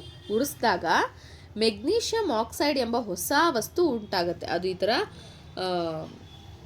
ನಾನು ಹೇಳಿದ್ದೆ ಆಲ್ರೆಡಿ, ಸುರ್ಸುರು ಬತ್ತಿ ಉರಿಸ್ದಾಗ ಬರುತ್ತಲ್ಲ, ಆ ಥರ ವೈಟ್ ಕಲರ್ ಬಂದು ವೈಟ್ ಕಲರ್ ಪೌಡರ್ ಕೆಳಗಡೆ ಬೀಳುತ್ತೆ. ಅದೇನೂ ಅಲ್ಲ, ಮೆಗ್ನೀಷಿಯಂ ಆಕ್ಸೈಡ್. ಇದು ರಾಸಾಯನಿಕ ಬದಲಾವಣೆ ಆಗಿದೆ. ಯಾಕಂದರೆ ಮೆಗ್ನೀಷಿಯಂ ಆಕ್ಸೈಡ್ ಅನ್ನೋದು ಒಂದು ಹೊಸ ಪದಾರ್ಥ. ಸೊ ಹೊಸ ಪದಾರ್ಥ ಉಂಟಾಗ್ತಾ ಇದೆ ಅಂದರೆ ಅದು ಯಾವ ಬದಲಾವಣೆ? ರಾಸಾಯನಿಕ ಬದಲಾವಣೆ. ಈ ಪ್ರಕ್ರಿಯೆಯಲ್ಲಿ ಏನೇನು ಬರುತ್ತೆ? ಶಾಖ ಉಂಟಾಗತ್ತೆ, ಹೌದಲ್ವಾ? ಅಂದರೆ ಬಿಸಿ, ಜೊತೆಗೆ ಬೆಳಕು ಸಹ ಬರುತ್ತೆ, ಅದರ ಜೊತೆಗೆ ಹೊಸ ವಸ್ತುನೂ ಬರುತ್ತೆ. ಯಾವುದಾದ್ರು ಹೊಸ ವಸ್ತು? Magnesium oxide. ನೋಡಿ, ಮೆಗ್ನೀಷಿಯಮ್ಮು ಗಾಳಿಯಲ್ಲಿ ಉರಿಸಿದಾಗ ಗಾಳಿಯಲ್ಲಿ ಆಕ್ಸಿಜನ್ ಇರುತ್ತೆ. ಸೊ ಆಕ್ಸಿಜನ್ ಜೊತೆ ಸೇರಿದಾಗ ಮೆಗ್ನೀಷಿಯಂ ಆಕ್ಸೈಡ್ ಆಗುತ್ತೆ, ಜೊತೆಗೆ ಶಾಖ ಬರುತ್ತೆ, ಬೆಳಕು ಕೂಡ ಅಲ್ಲಿ ಬರುತ್ತೆ. ಸೊ ಇದು ಮೆಗ್ನೀಷಿಯಂ ಆಕ್ಸೈಡ್ ಹೊಸ ಪದಾರ್ಥ ಆಗ್ತಾ ಇರೋದ್ರಿಂದ ಅದನ್ನು ನಾವು ಏನಂತ ಕರಿತೀವಿ? ರಾಸಾಯನಿಕ ಬದಲಾವಣೆ ಅಂತ ಕರಿತೀವಿ. ದಹನ ಕ್ರಿಯೆಯ ವ್ಯಾಖ್ಯಾನ. ದಹನ ಅಂದರೆ ಸುಡುವಂಥದ್ದು. ಸೊ ಒಂದು ವಸ್ತುವು ಆಕ್ಸಿಜನ್ನೊಂದಿಗೆ ಪ್ರತಿವರ್ತಿಸಿ ಶಾಖ ಮತ್ತು ಅಥವಾ ಬೆಳಕನ್ನು ಉತ್ಪಾದಿಸುವ ರಾಸಾಯನಿಕ ಕ್ರಿಯೆಯನ್ನು ನಾವೇನಂತ ಕರಿತೀವಿ? ದಹನ ಕ್ರಿಯೆ ಅಂತ ಕರಿತೀವಿ. ದಹನ ಅಂದರೆ ಯಾವುದೋ ಒಂದು ವಸ್ತು ಆಕ್ಸಿಜನನ್ನು ಬಳಸ್ಕೊಂಡು, ಅದೇ ಆಕ್ಸಿಜನ್ ಜೊತೆ ರಿಯಾಕ್ಟ್ ಮಾಡಿದಾಗ ಶಾಖ ಅಂದರೆ ಹೀಟು ಅಥವಾ ಬೆಳಕು ಲೈಟ್ ಬಂದರೆ ಅದನ್ನು ನಾವು ದಹನ ಕ್ರಿಯೆ ಅಂತ ಕರಿತೀವಿ. ಸೊ ಇದಕ್ಕೆ ಏನೇನು ಬೇಕು? ದಹನ ಕ್ರಿಯೆಗೆ ಒಳಗಾಗುವಂತಹ ವಸ್ತುಗಳನ್ನು, ಯಾವುದೋ ಸುಡ್ತಾ ಇದೆ ವಸ್ತು ಅಂದರೆ ಆ ವಸ್ತುವನ್ನು ನಾವೇನಂತ ಕರಿತೀವಿ? ದಹ್ಯ ವಸ್ತುಗಳು ಅಂತ ಕರಿತೀವಿ. ಇವಾಗ ನಾವು ಪೇಪರ್ ತೊಗೊಂಡು ಸುಡ್ತಾ ಇದ್ದೀನಿ ಅಂದರೆ ಪೇಪರ್ ಒಂದು ದಹ್ಯ ವಸ್ತು. ಯಾಕಂದರೆ ಪೇಪರ್ ತಾನೇ ದಹನ ಆಗ್ತಾ ಇರೋದು, ಸುಡ್ತಾ ಇರೋದು. ಸೊ ದಹ್ಯ ವಸ್ತು ಅಂದರೆ ಯಾವ ವಸ್ತು ಸುಡುತ್ತೋ, ಬೆಂಕಿ ಹೊತ್ಕೊಳ್ಳುತ್ತೋ ಅದನ್ನು ದಹ್ಯ ವಸ್ತು ಅಂತ ಕರಿತೀವಿ. ಎಕ್ಸಾಂಪಲ್ ನೋಡಿ, ಮರ, ಕಾಗದ, ಹತ್ತಿ, ಸೀಮೆಎಣ್ಣೆ, ಇದಿಷ್ಟಕ್ಕೂ ನಾನು ಬೆಂಕಿ ಹಾಕಿದ್ರೆ ಹೊತ್ಕೊಂಡು ಉರಿಯುತ್ತೆ, ಕರೆಕ್ಟ್ ಅಲ್ವಾ? ಅಂತಹ ವಸ್ತುಗಳನ್ನು ಏನಂತೀವಿ? ದಹ್ಯ ವಸ್ತು ಅಂತ ಕರಿತೀವಿ. ನೆಕ್ಸ್ಟು ಇನ್ನೊಂದು ಆ್ಯಕ್ಟಿವಿಟಿ ಇದೆ, ಚಟುವಟಿಕೆ 5.5 ನಾವೀಗ ಪರೀಕ್ಷಿಸೋಣ. ಸೊ ಇಲ್ಲಿ ನಾನೇನು ತೊಗೋಬೇಕು ಗೊತ್ತಾ? 2 ಪ್ರತ್ಯೇಕ ಪೆಟ್ರಿ ತಟ್ಟೆ, ಅಂದರೆ ಪೆಟ್ರಿ ಡಿಶ್ ಆಗಿರ್ಬೋದು ಅಥವಾ ನಾರ್ಮಲ್ ಟೇಬಲ್ ಮೇಲೆ ಇಟ್ಕೊಳ್ಬಹುದು. ಈ ಥರ 2 ರೀತಿಯ ಮೇಣದ ಬತ್ತಿಗಳನ್ನು ಇಡಬೇಕು, 1, 2. ಅವುಗಳನ್ನು ಹೊತ್ತಿಸ್ಬೇಕು, ಅಂದರೆ ಆನ್ ಮಾಡಬೇಕು. ಇವುಗಳನ್ನು ಒಂದು ಗಾಜಿನ ಲೋಟದಿಂದ ಮುಚ್ಚಬೇಕು. ಒಂದನ್ನು ಹಾಗೆ ಇರಿಸಿ ಇನ್ನೊಂದನ್ನು ಏನು ಮಾಡಬೇಕು? ಒಂದು ಗ್ಲಾಸಿಂದ ಮುಚ್ಚಿ. 2 ಪ್ರಕರಣಗಳಲ್ಲಿ ಮೇಣದ ಬತ್ತಿ ಜ್ವಾಲೆಗಳಿಗೆ ಏನಾಗುತ್ತೆ ಅನ್ನೋದನ್ನು ನೀವು ನೋಡಬೇಕು. ಹಾಗಿದ್ರೆ ಬನ್ನಿ ಆಕ್ಟಿವಿಟಿಯನ್ನು ನೋಡ್ಕೊಂಡು ಬರೋಣ. ಈಗ ಚಟುವಟಿಕೆ 5.5 ನೋಡೋಣ. ಅಂದ್ರೆ ದಹನ ಕ್ರಿಯೆಗೆ, ಅಂದ್ರೆ ಏನಾದ್ರೂ ಒಂದು ಹೊತ್ತಿ ಉರಿಯೋದಕ್ಕೆ ಆಕ್ಸಿಜನ್ ಅವಶ್ಯಕತೆ ಇದೆಯೋ ಇಲ್ವೋ ಅನ್ನೋದನ್ನ ಈ ಒಂದು ಎಕ್ಸ್ಪೆರಿಮೆಂಟ್ ಮೂಲಕ ನಾವು ತಿಳ್ಕೊಳ್ಬಹುದು. ಅದಕ್ಕೆ ನಾನು ಇಲ್ಲಿ 2 ಮೇಣದ ಬತ್ತಿಯನ್ನು ತಗೊಂಡಿದ್ದೀನಿ, ಹಾಗೆ ಒಂದು ಗ್ಲಾಸ್ ಲೋಟವನ್ನ ತಗೊಂಡಿದ್ದೀನಿ.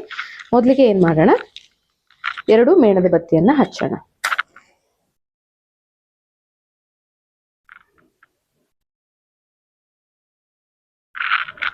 ನೋಡ್ತಾ ಇದ್ದೀರಾ, ಎರಡೂ ಕೂಡ ನೀಟಾಗಿ ಉರಿತಾ ಇದೆ.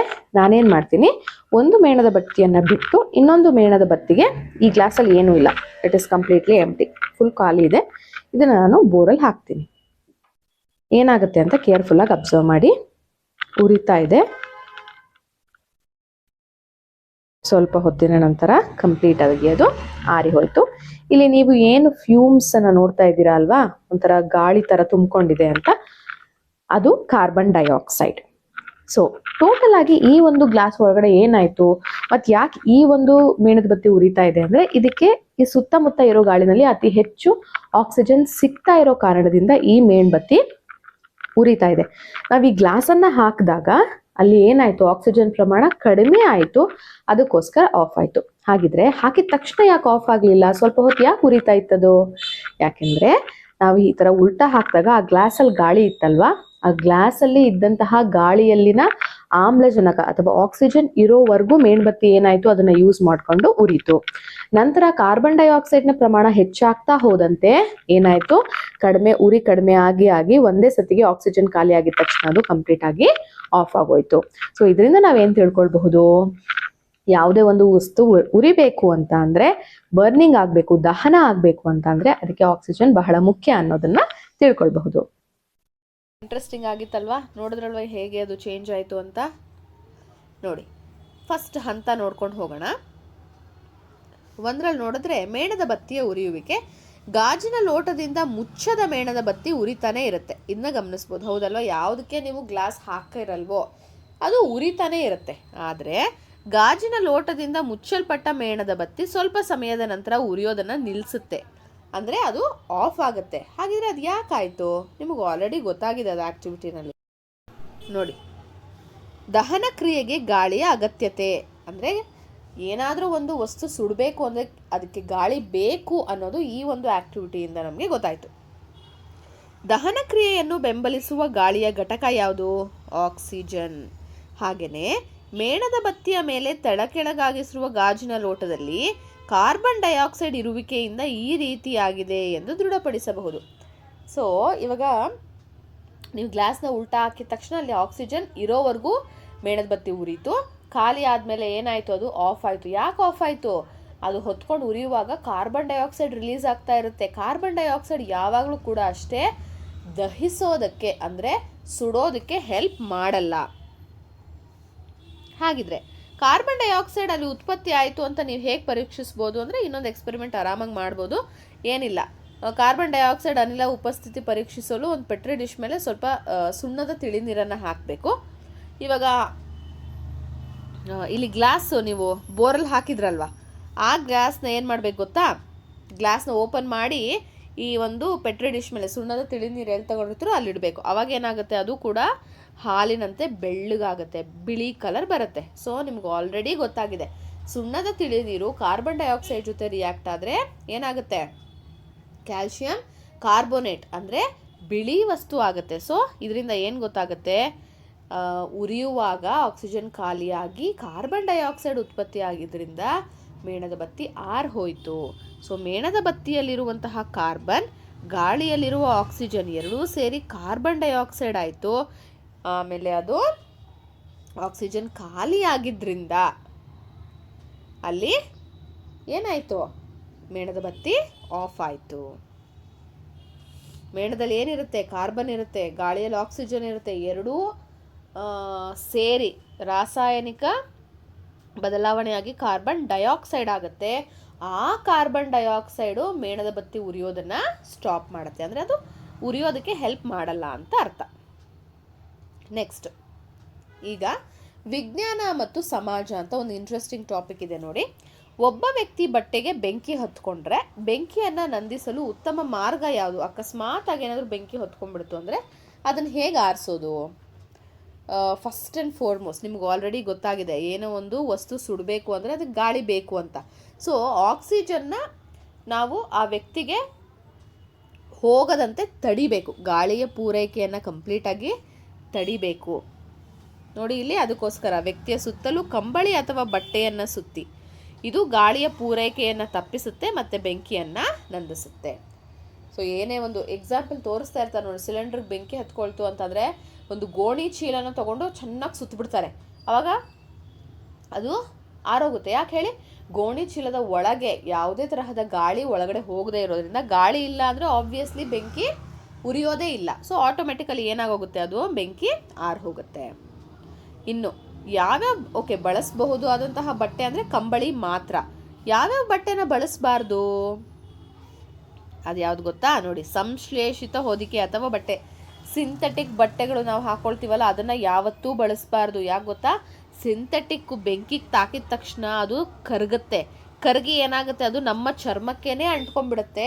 ಆವಾಗ ಅಕಸ್ಮಾತ್ ಆಗ ಬೆಂಕಿ ನಂದದ ಮೇಲೆ ಬಟ್ಟೆ ತೆಗಿಯಕ್ಕೆ ಹೋದರೆ ಇಡೀ ಚರ್ಮನೇ ಕಿತ್ತು ಬರುತ್ತೆ. ಸೊ ಸಿಂಥೆಟಿಕ್ ಬಟ್ಟೆ ಇದ್ದಾಗ ಯಾವುದೇ ಕಾರಣಕ್ಕೂ ಸಿಂಥೆಟಿಕ್ ಬಟ್ಟೆಯನ್ನು ಬಳಸಿ ಬೆಂಕಿ ನಂದಿಸೋದಕ್ಕೆ ಹೋಗಬಾರ್ದು.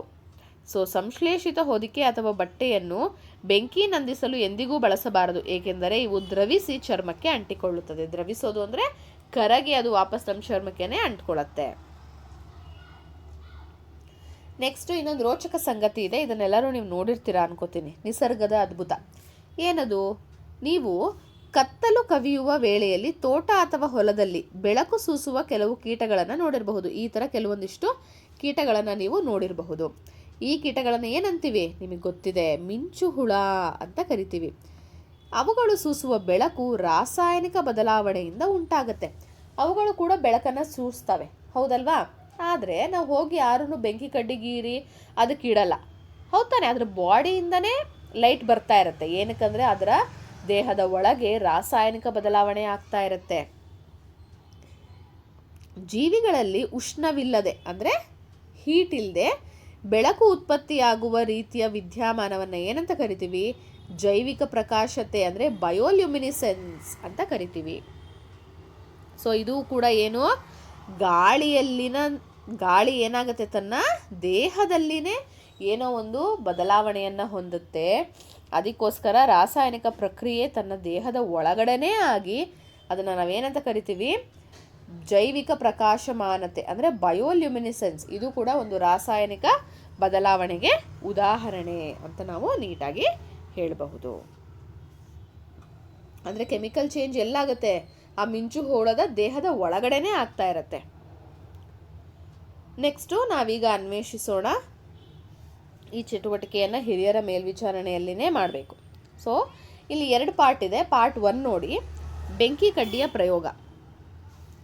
ಒಂದು ಕಾಗದವನ್ನು ತಗೊಂಡು ಇಕ್ಕಳದಿಂದ ಹಿಡ್ಕೊಂಡು ಅದನ್ನು ಬೆಂಕಿ ಕಡ್ಡಿಯಿಂದ ಸ್ವಲ್ಪ ಬೆಂಕಿ ಕಡ್ಡಿನ ಹತ್ರಕ್ಕೆ ತರಬೇಕಷ್ಟೆ. ಸೊ ಅದು ತಂದು ಕೂಡಲೇ ಏನಾಗುತ್ತೆ, ಬೆಂಕಿ ಹತ್ಕೊಂಡು ಪೇಪರ್ ಎಲ್ಲ ಸುಟ್ಟೋಗುತ್ತೆ. ಅದೇ ನೆಕ್ಸ್ಟ್ ಏನು ಮಾಡಬೇಕು ಗೊತ್ತಾ, ಬೂತ್ ಕನ್ನಡಿ ಪ್ರಯೋಗ ಮಾಡಬೇಕು. ಹೇಗೆ ಬೂತ್ ಕನ್ನಡಿ ಅಂದರೆ ನಿಮ್ಗೆ ಗೊತ್ತಿದೆ, ಮ್ಯಾಗ್ನಿಫೈಯಿಂಗ್ ಗ್ಲಾಸು. ಒಂದು ಪೇಪರನ್ನು ಇಡಬೇಕು. ಇಲ್ಲಿ ನೋಡಿ, ಇಲ್ಲಿದೆ ಸೂರ್ಯನ ಬೆಳಕು. ಬೂತ್ ಕನ್ನಡಿ ಬಳಸಿ ಸೂರ್ಯನ ಕಿರಣವನ್ನು ಕಾಗದದ ಮೇಲೆ ಕೇಂದ್ರೀಕರಿಸಿ. ಇಲ್ಲಿ ನೋಡಿ, ಇಲ್ಲಿ ಕಾಣಿಸ್ತಾ ಇದೆಯಲ್ಲ, ಆ ಥರ ಕೇಂದ್ರೀಕರಿಸಬೇಕು. ಅದನ್ನು ಸ್ವಲ್ಪ ಹೊತ್ತು ಹಾಗೆ ಇಟ್ಕೊಂಡ್ಮೇಲೆ ಕಾಗದವು ಮೊದಲು ಹೊಗೆ ಕಾರಲು, ನಂತರ ಬೆಂಕಿ ಹೊತ್ತಿಕೊಳ್ಳುತ್ತೆ. ಫಸ್ಟು ಹೊಗೆ ಬರುತ್ತೆ ಈ ಥರ, ಆಮೇಲೆ ಬೆಂಕಿ ಹತ್ಕೊಂಡು ಉರಿಯುತ್ತೆ. ಸೊ ಇದರಿಂದ ನಮಗೇನು ಗೊತ್ತಾಗುತ್ತೆ ಗೊತ್ತಾ, ಒಂದು ವಸ್ತು ಯಾವುದೇ ಒಂದು ಸುಡಬೇಕಾದ್ರೆ ಬೆಂಕಿ ಇಲ್ಲದೆ ಕೂಡ ಸುಡಬಹುದು ಅನ್ನೋದನ್ನು ನಮಗೆ ಈ ಒಂದು ಎಕ್ಸ್ಪೆರಿಮೆಂಟು ತಿಳಿಸ್ಕೊಡುತ್ತೆ. ದಹನ ಕ್ರಿಯೆಯ ಕುರಿತು ಮಾಹಿತಿ. ಹಾಗಿದ್ರೆ ಬೆಂಕಿ ಇಲ್ಲದೆ ಹೇಗೆ ಸುಡಬಹುದು ಅದನ್ನು ನಾವು ನೋಡೋಣ ಇವಾಗ. ಸೂರ್ಯನ ಕಿರಣಗಳನ್ನು ಕಾಗದದ ಮೇಲೆ ಕೇಂದ್ರೀಕರಿಸುವುದರಿಂದ ಅದು ಬಿಸಿಯಾಗತೊಡಗುತ್ತದೆ. ಕಾಗದದ ಉಷ್ಣತೆ ಏನಾಗುತ್ತೆ, ಕ್ರಮೇಣ ಹೆಚ್ಚಾಗುತ್ತೆ. ಸೊ ಸೂರ್ಯನ ಕಿರಣ ಬರ್ತಾ ಇರುತ್ತಲ್ಲ, ಅದನ್ನು ನೀವು ಒಂದೇ ಪಾಯಿಂಟಲ್ಲಿ ಜಸ್ಟ್ ಕಾನ್ಸಂಟ್ರೇಟ್ ಮಾಡ್ತಾನೇ ಇದ್ದರೆ ಆ ಭಾಗ ಮಾತ್ರ ಏನಾಗುತ್ತೆ ಹೇಳಿ, ಬಿಸಿ ಆಗುತ್ತೆ. ಬಿಸಿ ಅಂದರೆ ಉಷ್ಣ, ಹೀಟ್ ಜಾಸ್ತಿ ಆಗಿ ಆಗಿ ಆಗಿ ಆಗಿ ಒಂದು ಟೈಮಲ್ಲಿ ಏನಾಗುತ್ತೆ ಗೊತ್ತಾ, ಆ ಪೇಪರು ಆ ಉಷ್ಣವನ್ನು ತಡ್ಕೊಳಕ್ಕಾಗದೆ ಅಂದರೆ ತನ್ನ ದಹನ ಬಿಂದುವಿಗಿಂತ ಜಾಸ್ತಿ ಇದ್ದಾಗ ಏನಾಗುತ್ತೆ, ಬೆಂಕಿ ಹೊತ್ಕೊಂಡು ಉರಿಯೋದಕ್ಕೆ ಸ್ಟಾರ್ಟ್ ಆಗುತ್ತೆ. ಸೊ ಒಂದು ವಸ್ತುವು ಬೆಂಕಿಯಿಂದ ಹೊತ್ತಿಕೊಳ್ಳಲು ಬೇಕಿರುವ ಕನಿಷ್ಠ ತಾಪವನ್ನು ಜ್ವಲನ ತಾಪ ಅಂತ ಕರಿತೀವಿ. ಇದನ್ನು ನೆನ್ಪಿಟ್ಕೊಳ್ಳಿ, ಅದನ್ನು ಜ್ವಲನ ತಾಪ ಅಂತ ಕರಿತೀವಿ, ಕನಿಷ್ಠ ತಾಪ. ಸೊ ಇವಾಗ ಇಷ್ಟು ಹೀಟಿಗೆ ಬಂದಿದ ತಕ್ಷಣ ಇದು ಸುಟ್ಟೋಗುತ್ತೆ ಅಂತ ಕರಿತೀವಲ್ಲ, ಯಾವುದೋ ಒಂದು ಪಾಯಿಂಟು, ಅದನ್ನು ಜ್ವಲನ ತಾಪ ಅಂತೀವಿ. ಅಂದರೆ ಫಾರ್ ಎಕ್ಸಾಂಪಲ್ ಇವಾಗ ನೀರು ಕುದಿಯೋ ಬಿಂದು 100 ಡಿಗ್ರಿ ಸೆಲ್ಸಿಯಸ್ ಅಂತೀವಿ. ಅಂದರೆ 99.9 ಡಿಗ್ರಿಗೆ ಬಂದ್ರೂ ಅದನ್ನು ನೀರು ಕುದಿಯೋದಕ್ಕೆ ಸ್ಟಾರ್ಟ್ ಆಗಲ್ಲ. ಆ ಒಂದೇ ಒಂದು 0.1 ಡಿಗ್ರಿ ಆಗಿದ ತಕ್ಷಣ 100 ಡಿಗ್ರಿ ಆಗಿದ ತಕ್ಷಣ ನೀರು ಏನಾಗುತ್ತೆ, ಕುದಿಯೋದಕ್ಕೆ ಸ್ಟಾರ್ಟ್ ಆಗಿಬಿಡುತ್ತೆ. ಕರೆಕ್ಟ್ ಅಲ್ವಾ? ಸೊ ಆ ಒಂದು ತಾಪವನ್ನು ಜ್ವಲನ ತಾಪ ಅಂತ ಕರಿತೀವಿ. ಅಂದರೆ ಆ ಪಾಯಿಂಟಲ್ಲಿ ಏನಿರುತ್ತದು ಬೆಂಕಿ ಹೊತ್ಕೊಂಡ್ಬಿಡುತ್ತೆ. ಸೊ ಆ ಪಾಯಿಂಟನ್ನು ಜ್ವಲನ ತಾಪ ಅಂತೀವಿ. ಬೆಂಕಿ ಕಡ್ಡಿಯ ಜ್ವಲನ ತಾಪವು ಕಾಗದದ ಜ್ವಲನ ತಾಪಕ್ಕಿಂತ ಹೆಚ್ಚಾಗಿ ಇರುವುದರಿಂದ ಕಾಗದವು ತಕ್ಷಣವೇ ಹೊತ್ತಿಕೊಳ್ಳುತ್ತದೆ.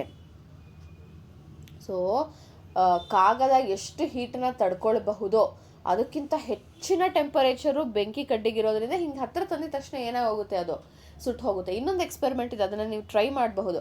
ಒಂದು ಬಾಟಲ್ಗೆ, ಸ್ಟೀಲು ಬಾಟ್ಲು ಆಯಿತಾ, ಅದಕ್ಕೆ ಈ ಪೇಪರನ್ನು ಸುತ್ತಿ ಅದನ್ನು ಬೆಂಕಿ ಕಡ್ಡಿ ಅಥವಾ ಮೇಣದ ಬತ್ತಿ ಮೇಲಿಡಿ. ಏನು ಗೊತ್ತಾ, ಪೇಪರ್ ಸುಡಲ್ಲ. ಯಾಕೆ ಹೇಳಿ? ಆ ಪೇಪರ್ ಜಸ್ಟ್ ಕವರ್ ಆಗಿದೆ. ಆಮೇಲೆ ಅಲ್ಲಿ ಯಾವುದೇ ಒಂದು ವ್ಯಾಕ್ಯೂಮ್ ಇಲ್ಲ, ಖಾಲಿ ಸ್ಪೇಸ್ ಇಲ್ಲ ಸುಟ್ಟು ಉರಿಯೋದಕ್ಕೆ. ಅರ್ಥ ಆಯ್ತಾ? ನೋಡಿ ಇಲ್ಲಿ.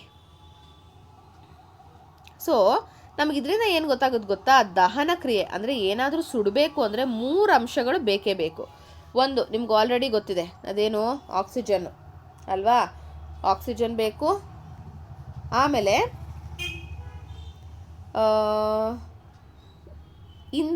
ಇಂಧನ ಅಂದರೆ ಏನು, ದಹ್ಯ ವಸ್ತು.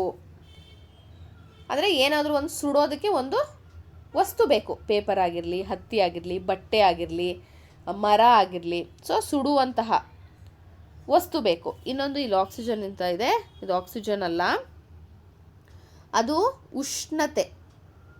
ಅಂದರೆ ಜ್ವಲನ ತಾಪ, ಹೆಚ್ಚಿಗೆ ಬಿಸಿ.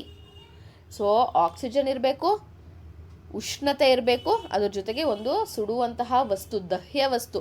ಈ 3 ಇದ್ದಾಗ ಮಾತ್ರ ಯಾವುದೇ ಒಂದು ವಸ್ತು ಸುಡೋದಕ್ಕೆ ಸಾಧ್ಯ. ಉಷ್ಣತೆ ಇಲ್ಲ, ಇವಾಗ ಬಿಸಿ ಇಲ್ಲ ಅಂತ ಅಂದರೆ ಬರೀ ಆಕ್ಸಿಜನ್, ನಮ್ಮ ಸುತ್ತ ಆಕ್ಸಿಜನ್ ಇದೆ, ಬೆಂಕಿ ಕಡ್ಡಿನ ಹಾಗೆ ಇಟ್ಟಿರ್ತೀರಪ್ಪ ನೀವು, ಸರಿನಾ? ಆಕ್ಸಿಜನ್ ಸುತ್ತನೂ ಇದೆ, ಅದು ಉರಿಯುತ್ತಾ? ಅದು ಖಂಡಿತ ಇಲ್ಲ. ನೀವು ಅದನ್ನು ತಗೊಂಡು ಏನು ಮಾಡ್ತೀರಾ, ಸೈಡಲ್ಲಿರೋ ಆ ಕ್ರಸ್ಟ್ ಪೇಪರ್ ಮೇಲೆ ಉಜ್ಜುತ್ತೀರಾ. ನೀವು ಉಜ್ಜಿದಾಗ ಏನಾಗುತ್ತೆ ಗೊತ್ತಾ, ಅಲ್ಲೊಂದು ಬಿಸಿ ಉಂಟಾಗುತ್ತೆ.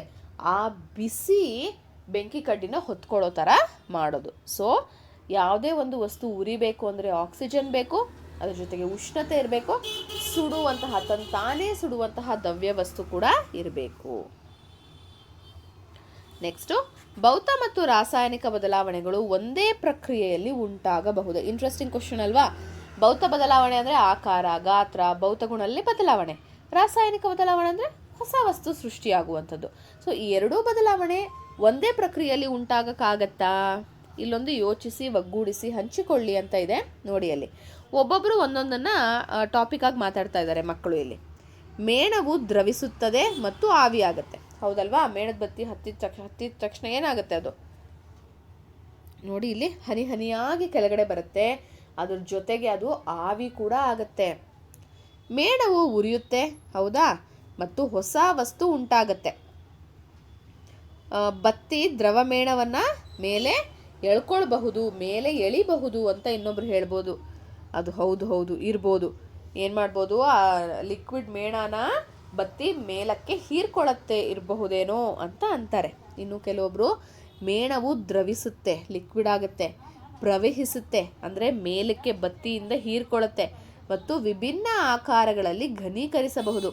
ಅದು ಕೆಳಗಡೆ ಬಿದ್ದಾಗ ಒಂದೇ ಥರ ಬೀಳುತ್ತೆ ಅಂತ ಇದೆಯಾ? ಇಲ್ಲ, ಹಿಂಗೆ ಬೀಳ್ಬೋದು, ಈ ಥರ ಬೀಳ್ಬೋದು, ಇಲ್ಲ ಇಷ್ಟಾಗ್ಲ ಬೀಳ್ಬೋದು. ಕರೆಕ್ಟ್ ಅಲ್ವಾ? ಸೊ ಆಕಾರ ಏನಾಗ್ತಾ ಇದೆ, ಅಲ್ಲಿ ಚೇಂಜ್ ಆಗ್ತಾ ಇದೆ. ಸೊ ಮೇಣ ಕರಗುವುದು ನೋಡಿ, ಇಲ್ಲಿ ಕರಗಿ ಏನಾಗ್ತಾ ಇದೆಯಪ್ಪ, ಕೆಳಗಡೆ ಬೀಳ್ತಾ ಇದೆ, ಹೌದಲ್ವಾ?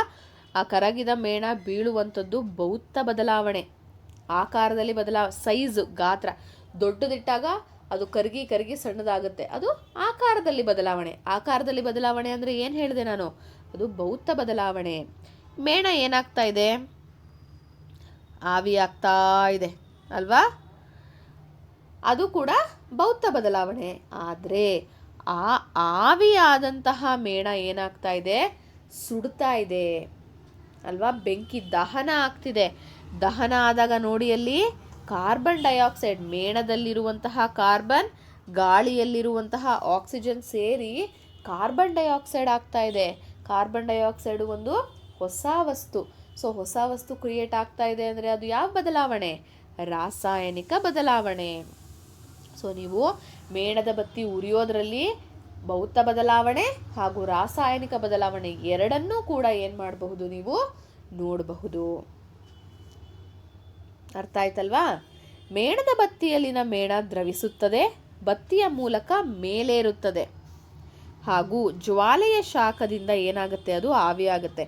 ಮೇಣ ದ್ರವಿಸೋದನ್ನ ಲಿಕ್ವಿಡ್ ಆಗುತ್ತೆ, ಬತ್ತಿಯ ಮೂಲಕ ಅದು ಮೇಲ್ ಹೋಗುತ್ತೆ, ಜ್ವಾಲೆ ಅಲ್ಲಿ ಬೆಂಕಿ ಹಚ್ಚಿರ್ತಿರಲ್ಲ ಆ ಶಾಖದಿಂದ ಏನಾಗುತ್ತೆ, ಅದು ಆವಿಯಾಗುತ್ತೆ.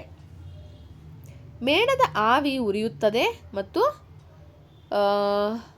ಅದರ ಘನೀಕರಣ ಮತ್ತು ಆವಿಯಾಗುವಿಕೆ ಭೌತ ಬದಲಾವಣೆಗೆ ಉದಾಹರಣೆಗಳಾದರೆ, ಆವಿಯ ದಹನ ರಾಸಾಯನಿಕ ಬದಲಾವಣೆ ಆಗಿದೆ. ಯಾಕಂದರೆ ಅದರಲ್ಲಿ ಕಾರ್ಬನ್ ಡೈಆಕ್ಸೈಡು ಉಂಟಾಗುತ್ತೆ. ಆದ್ದರಿಂದ ಮೇಣದ ಬತ್ತಿಯ ಉರಿಯುವಿಕೆಯು ಭೌತ ಮತ್ತು ರಾಸಾಯನಿಕ ಬದಲಾವಣೆಗಳು ಎರಡನ್ನೂ ಕೂಡ ಹೊಂದಿದೆ ಅನ್ನೋದನ್ನು ನಾವು ಹೇಳಬಹುದು. ಹಾಗಿದ್ರೆ ಇಲ್ಲೊಂದು ತಿಳ್ಕೊಳ್ಳೋಣ, ಬದಲಾವಣೆಗಳು ಶಾಶ್ವತವೇ. ಒಂದು ವಸ್ತುವನ್ನು ಬದಲಾವಣೆಗೆ ಒಳಪಡಿಸಿದ ನಂತರ ಅದರ ಮೂಲ ರೂಪಕ್ಕೆ ಹಿಂತಿರುಗಿಸಬಹುದು, ಅದನ್ನು ವಾಪಸ್ ಪಡ್ಕೊಳ್ಬಹುದಾ? ಚಟುವಟಿಕೆ ಇದೆ ನೋಡಿ ಇಲ್ಲಿ. ಮೊದಲನೇದು ಮಂಜುಗಡ್ಡೆ ದ್ರವಿಸುವುದು, ಅಂದರೆ ಮಂಜುಗಡ್ಡೆ ನೀರಾಗೋದು. ಅದನ್ನು ಮತ್ತೆ ನಾವು ಫ್ರಿಜ್ಜಲ್ಲಿ ಇಟ್ಟರೆ ವಾಪಸ್ಸು ಐಸ್ ಆಗುತ್ತೆ, ಹೌದಲ್ವಾ? ಸೊ ಮೂಲ ಸ್ಥಿತಿ ಅಂದರೆ ಮೊದಲನೇ ಸ್ಥಿತಿಗೆ ಮರಳಬಹುದಾ? ಹೌದು. ತರಕಾರಿ ಹೆಚ್ಚೋದು, ನೀವು ಕ್ಯಾರೆಟನ್ನು ತುರಿದಿರ್ತೀರ, ವಾಪಸ್ ಅದನ್ನು ಕ್ಯಾರೆಟ್ ಮಾಡಿ ಅಂದರೆ ಆಗುತ್ತಾ? ನೋ. ಸೊ ಅದರ ಮೂಲ ಸ್ಥಿತಿಗೆ ಅದು ಬರಲ್ಲ. ಕುದಿಯುವಂತಹ ನೀರು, ಹೌದು, ನೀವು ಇಲ್ಲ ಅಂತ ಹೇಳಿದ್ರು ಕೂಡ ನೀರು ಕುದೀತಾ ಇರುತ್ತೆ ಅಂದ್ಕೊಳ್ಳಿ, ಅದ್ರ ಮೇಲೆ ಒಂದು ತಟ್ಟೆ ಮುಚ್ಚಿ, ಆ ತಟ್ಟೆನ ವಾಪಸ್ ತೆಗೆದಾಗ ಏನಾಗುತ್ತೆ ಗೊತ್ತಾ? ನೀರಿನ ಹನಿಗಳಿರುತ್ತೆ, ನೀರು ಆವಿಯಾಗಿ ವಾಪಸ್ ಏನಾಗುತ್ತೆ, ಅದು ತಟ್ಟೆನಲ್ಲಿ ಹನಿಗಳಾಗಿ ವಾಪಸ್ ಆಗಿರುತ್ತೆ. ಅದನ್ನು ಸಾಂದ್ರೀಕರಣ ಅಂತ ಕರಿತೀವಿ. ಸೊ ಹೌದು, ನೀರನ್ನು ವಾಪಸ್ ಪಡಿಬಹುದು. ಜೋಳದಿಂದ ಪಾಪ್ಕಾರ್ನ್ ಇಲ್ಲ. ಹಾಲು ಮೊಸರಾಗೋದು ನೋಡಿ, ಇದು ಹಾಲನ್ನು ನಾವು ಹೆಪ್ಪಾಕಿ ಮೊಸರು ಮಾಡ್ಬೋದು. ಆ ಮೊಸರಿಂದ ಹಾಲನ್ನು ವಾಪಸ್ ತಗೊಳಕ್ಕಾಗತ್ತಾ? ಇಲ್ಲ. ಕಾಗದವನ್ನು ಮಡಚೋದು, ಅದನ್ನ ಮಡಚಿದ ಮೇಲೆ ವಾಪಸ್ ತೆಗಿಬಹುದು. ಹೌದು. ಹಿಟ್ಟಿನಿಂದ ರೊಟ್ಟಿ ತಯಾರಿಸೋದು, ಬೇಯಿಸಿದ ಮೇಲೆ ವಾಪಸ್ ಹಿಟ್ಟು ಕೊಡಿ ಅಂದರೆ ಆಗುತ್ತಾ? ಇಲ್ಲ.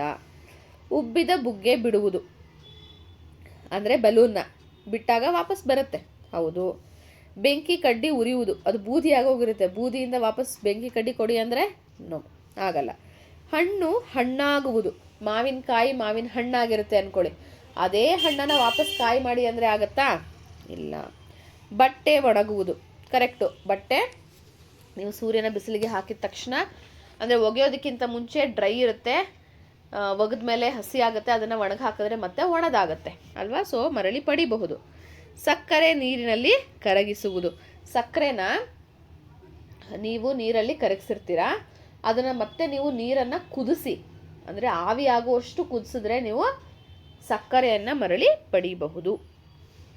ಸೊ ಹಿಮ್ಮುಖಗೊಳಿಸಬಹುದಾದ ಬದಲಾವಣೆ, ಇದರಲ್ಲಿ ಕೆಲವು ಬದಲಾವಣೆಗಳಲ್ಲಿ ವಸ್ತುಗಳನ್ನು ಅದರ ಮೂಲ ರೂಪಕ್ಕೆ ಪಡಿಬೋದು, ಅಂದರೆ ವಾಪಸ್ ಅದೇ ವಸ್ತುನ ನಾವು ಪಡಿಬಹುದು. ಅದನ್ನು ಏನಂತ ಕರಿತೀವಿ? ಹಿಮ್ಮುಖಗೊಳಿಸಬಹುದಾದ ಬದಲಾವಣೆ ಅಂತ ಕರಿತೀವಿ. ನೆಕ್ಸ್ಟು ಹಿಮ್ಮುಖಗೊಳಿಸಲಾಗದ ಬದಲಾವಣೆ. ಕೆಲವು ಬದಲಾವಣೆಗಳಲ್ಲಿ ವಸ್ತುಗಳು ಅದರ ಮೂಲ ರೂಪಕ್ಕೆ ಮರಳಿ ಪಡೆಯಲಾಗುವುದಿಲ್ಲ. ಬೆಸ್ಟ್ ಎಕ್ಸಾಂಪಲು ಮಾವಿನಕಾಯಿ ಹಣ್ಣಾಗೋದು, ಮಾವಿನ ಹಣ್ಣನ್ನು ವಾಪಸ್ ಮಾವಿನಕಾಯಿ ಮಾಡಿ ಅಂದರೆ ಆಗಲ್ಲ. ಸೊ ಹಿಮ್ಮುಖಗೊಳಿಸಲಾಗದ ಬದಲಾವಣೆಗಳು. ಸೊ ಬದಲಾವಣೆಗಳಲ್ಲಿ ಇದು ಎರಡು. ನೆಕ್ಸ್ಟ್, ಎಲ್ಲ ಬದಲಾವಣೆಗಳು ಅಪೇಕ್ಷಣೀಯವೇ? ನೋಡಿ ಇಲ್ಲಿ ಕೆಲವೊಂದಿಷ್ಟು ಬದಲಾವಣೆಗಳಿದೆ, ಉಪಯುಕ್ತ ಬದಲಾವಣೆಗಳು. ಏನೇನದು? ನಮ್ಮ ದೈನಂದಿನ ಜೀವನದಲ್ಲಿ ಅನೇಕ ಉಪಯುಕ್ತ ಬದಲಾವಣೆಗಳು ಉಂಟಾಗತ್ತೆ. ಏನು? ಹಾಲು ಮೊಸರಾಗೋದು, ನಮಗದು ಹೆಲ್ಪ್ಫುಲ್ಲೇ, ಮೊಸರನ್ನ ತಿಂತೀವಿ, ಒಳ್ಳೆಯದು. ಸೊ ಅದು ಉಪಯುಕ್ತ. ಕಾಯಿ ಹಣ್ಣಾಗೋದು ಆಬ್ವಿಯಸ್ಲಿ. ಆಹಾರ ತಯಾರಿಸೋದು, ನಾವು ಯಾವುದೋ ಒಂದು ತರಕಾರಿ, ಬೇಳೆ, ಅಕ್ಕಿ ಅದು ತಗೊಂಡು ಬೇಯಿಸ್ತೀವಿ, ಅದು ರಾಸಾಯನಿಕ ಬದಲಾವಣೆನೇ. ಅದರಿಂದ ನಮಗೆ ಹೊಟ್ಟೆ ತುಂಬ್ತಾ ಇದೆ, ಪೋಷಕಾಂಶ ಸಿಗ್ತಾ ಇದೆ. ಸೊ ಅದು ಏನು? ಉಪಯುಕ್ತ ಬದಲಾವಣೆ.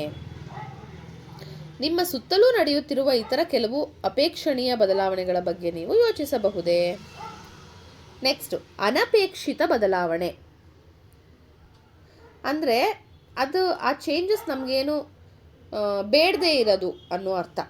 ಮತ್ತೊಂದೆಡೆ ಕಬ್ಬಿಣದ ತುಕ್ಕು ಹಿಡಿಯುವಿಕೆ ಅಥವಾ ಸಂಗ್ರಹಿಸಿದ ಆಹಾರದ ಹಳಸುವಿಕೆ ಈ ಒಂದು ಅನಪೇಕ್ಷಿತ ಆಗಿರಬಹುದು. ಅಂದರೆ ಅದು ನಮಗೆ ಬೇಡದೇ ಇರಬಹುದು, ನಮಗೆ ಯಾವುದೇ ಯೂಸ್ ಇಲ್ಲದೇ ಇರಬಹುದು. ಆಹಾರ ತ್ಯಾಜ್ಯವನ್ನು ಗೊಬ್ಬರವನ್ನಾಗಿ ಪರಿವರ್ತಿಸುವಲ್ಲಿ ಆಹಾರದ ಕೊಳೆಯುವಿಕೆಯೂ ತುಂಬ ಉಪಯುಕ್ತವಾಗಿದೆ. ಅನಪೇಕ್ಷಿತ ಆಗಿದ್ರೂ ಕೂಡ ಆಹಾರ ಕೊಳೆತು ಗೊಬ್ಬರ ಆಗೋದು, ಆದರೆ ಆ ಗೊಬ್ಬರವನ್ನು ನಾವು ಬಳಸ್ತೀವಲ್ವಾ, ಅದು ನಮಗೆ ಯೂಸ್ಫುಲ್ಲೇ ತಾನೆ.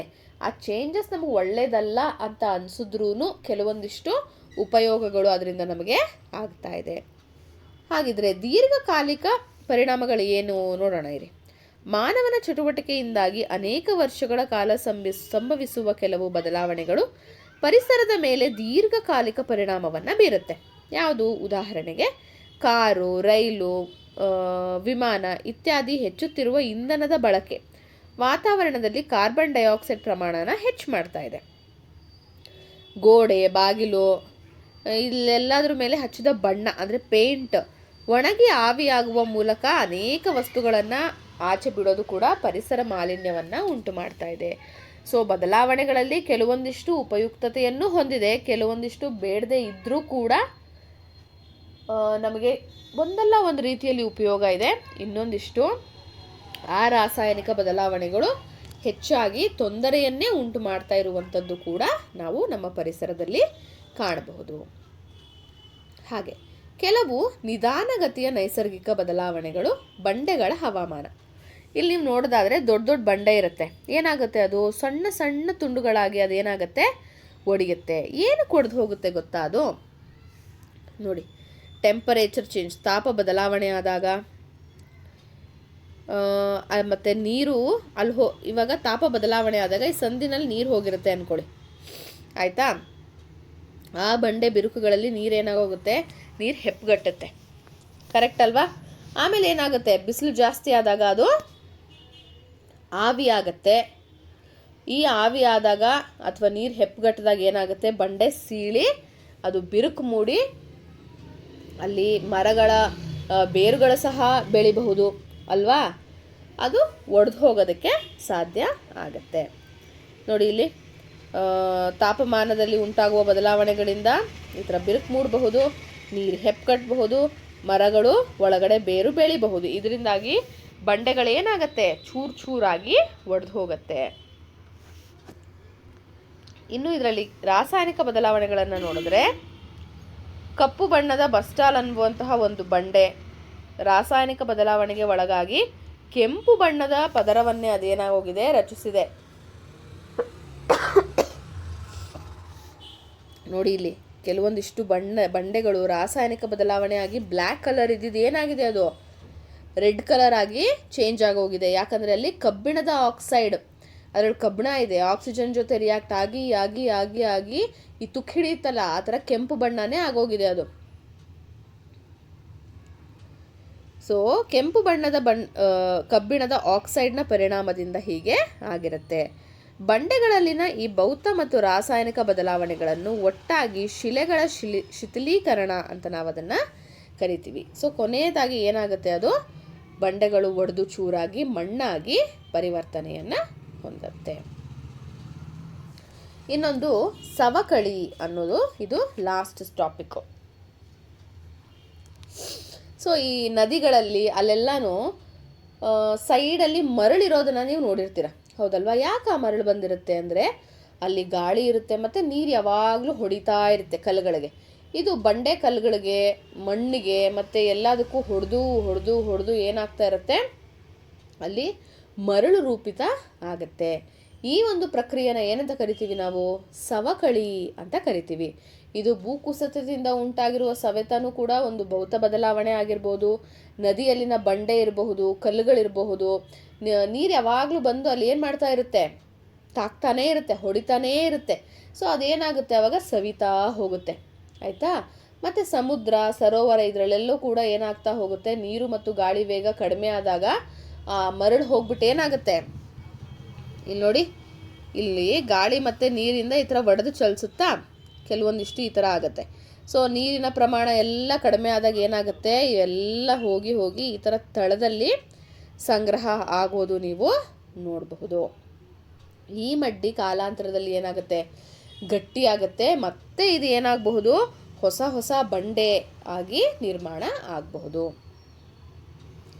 ಆಮೇಲೆ ಇದನ್ನು ಯಾವುದೇ ಕಾರಣಕ್ಕೂ ಹಿಮ್ಮುಖ ಮಾಡೋದಕ್ಕೆ ಸಾಧ್ಯ ಇಲ್ಲ.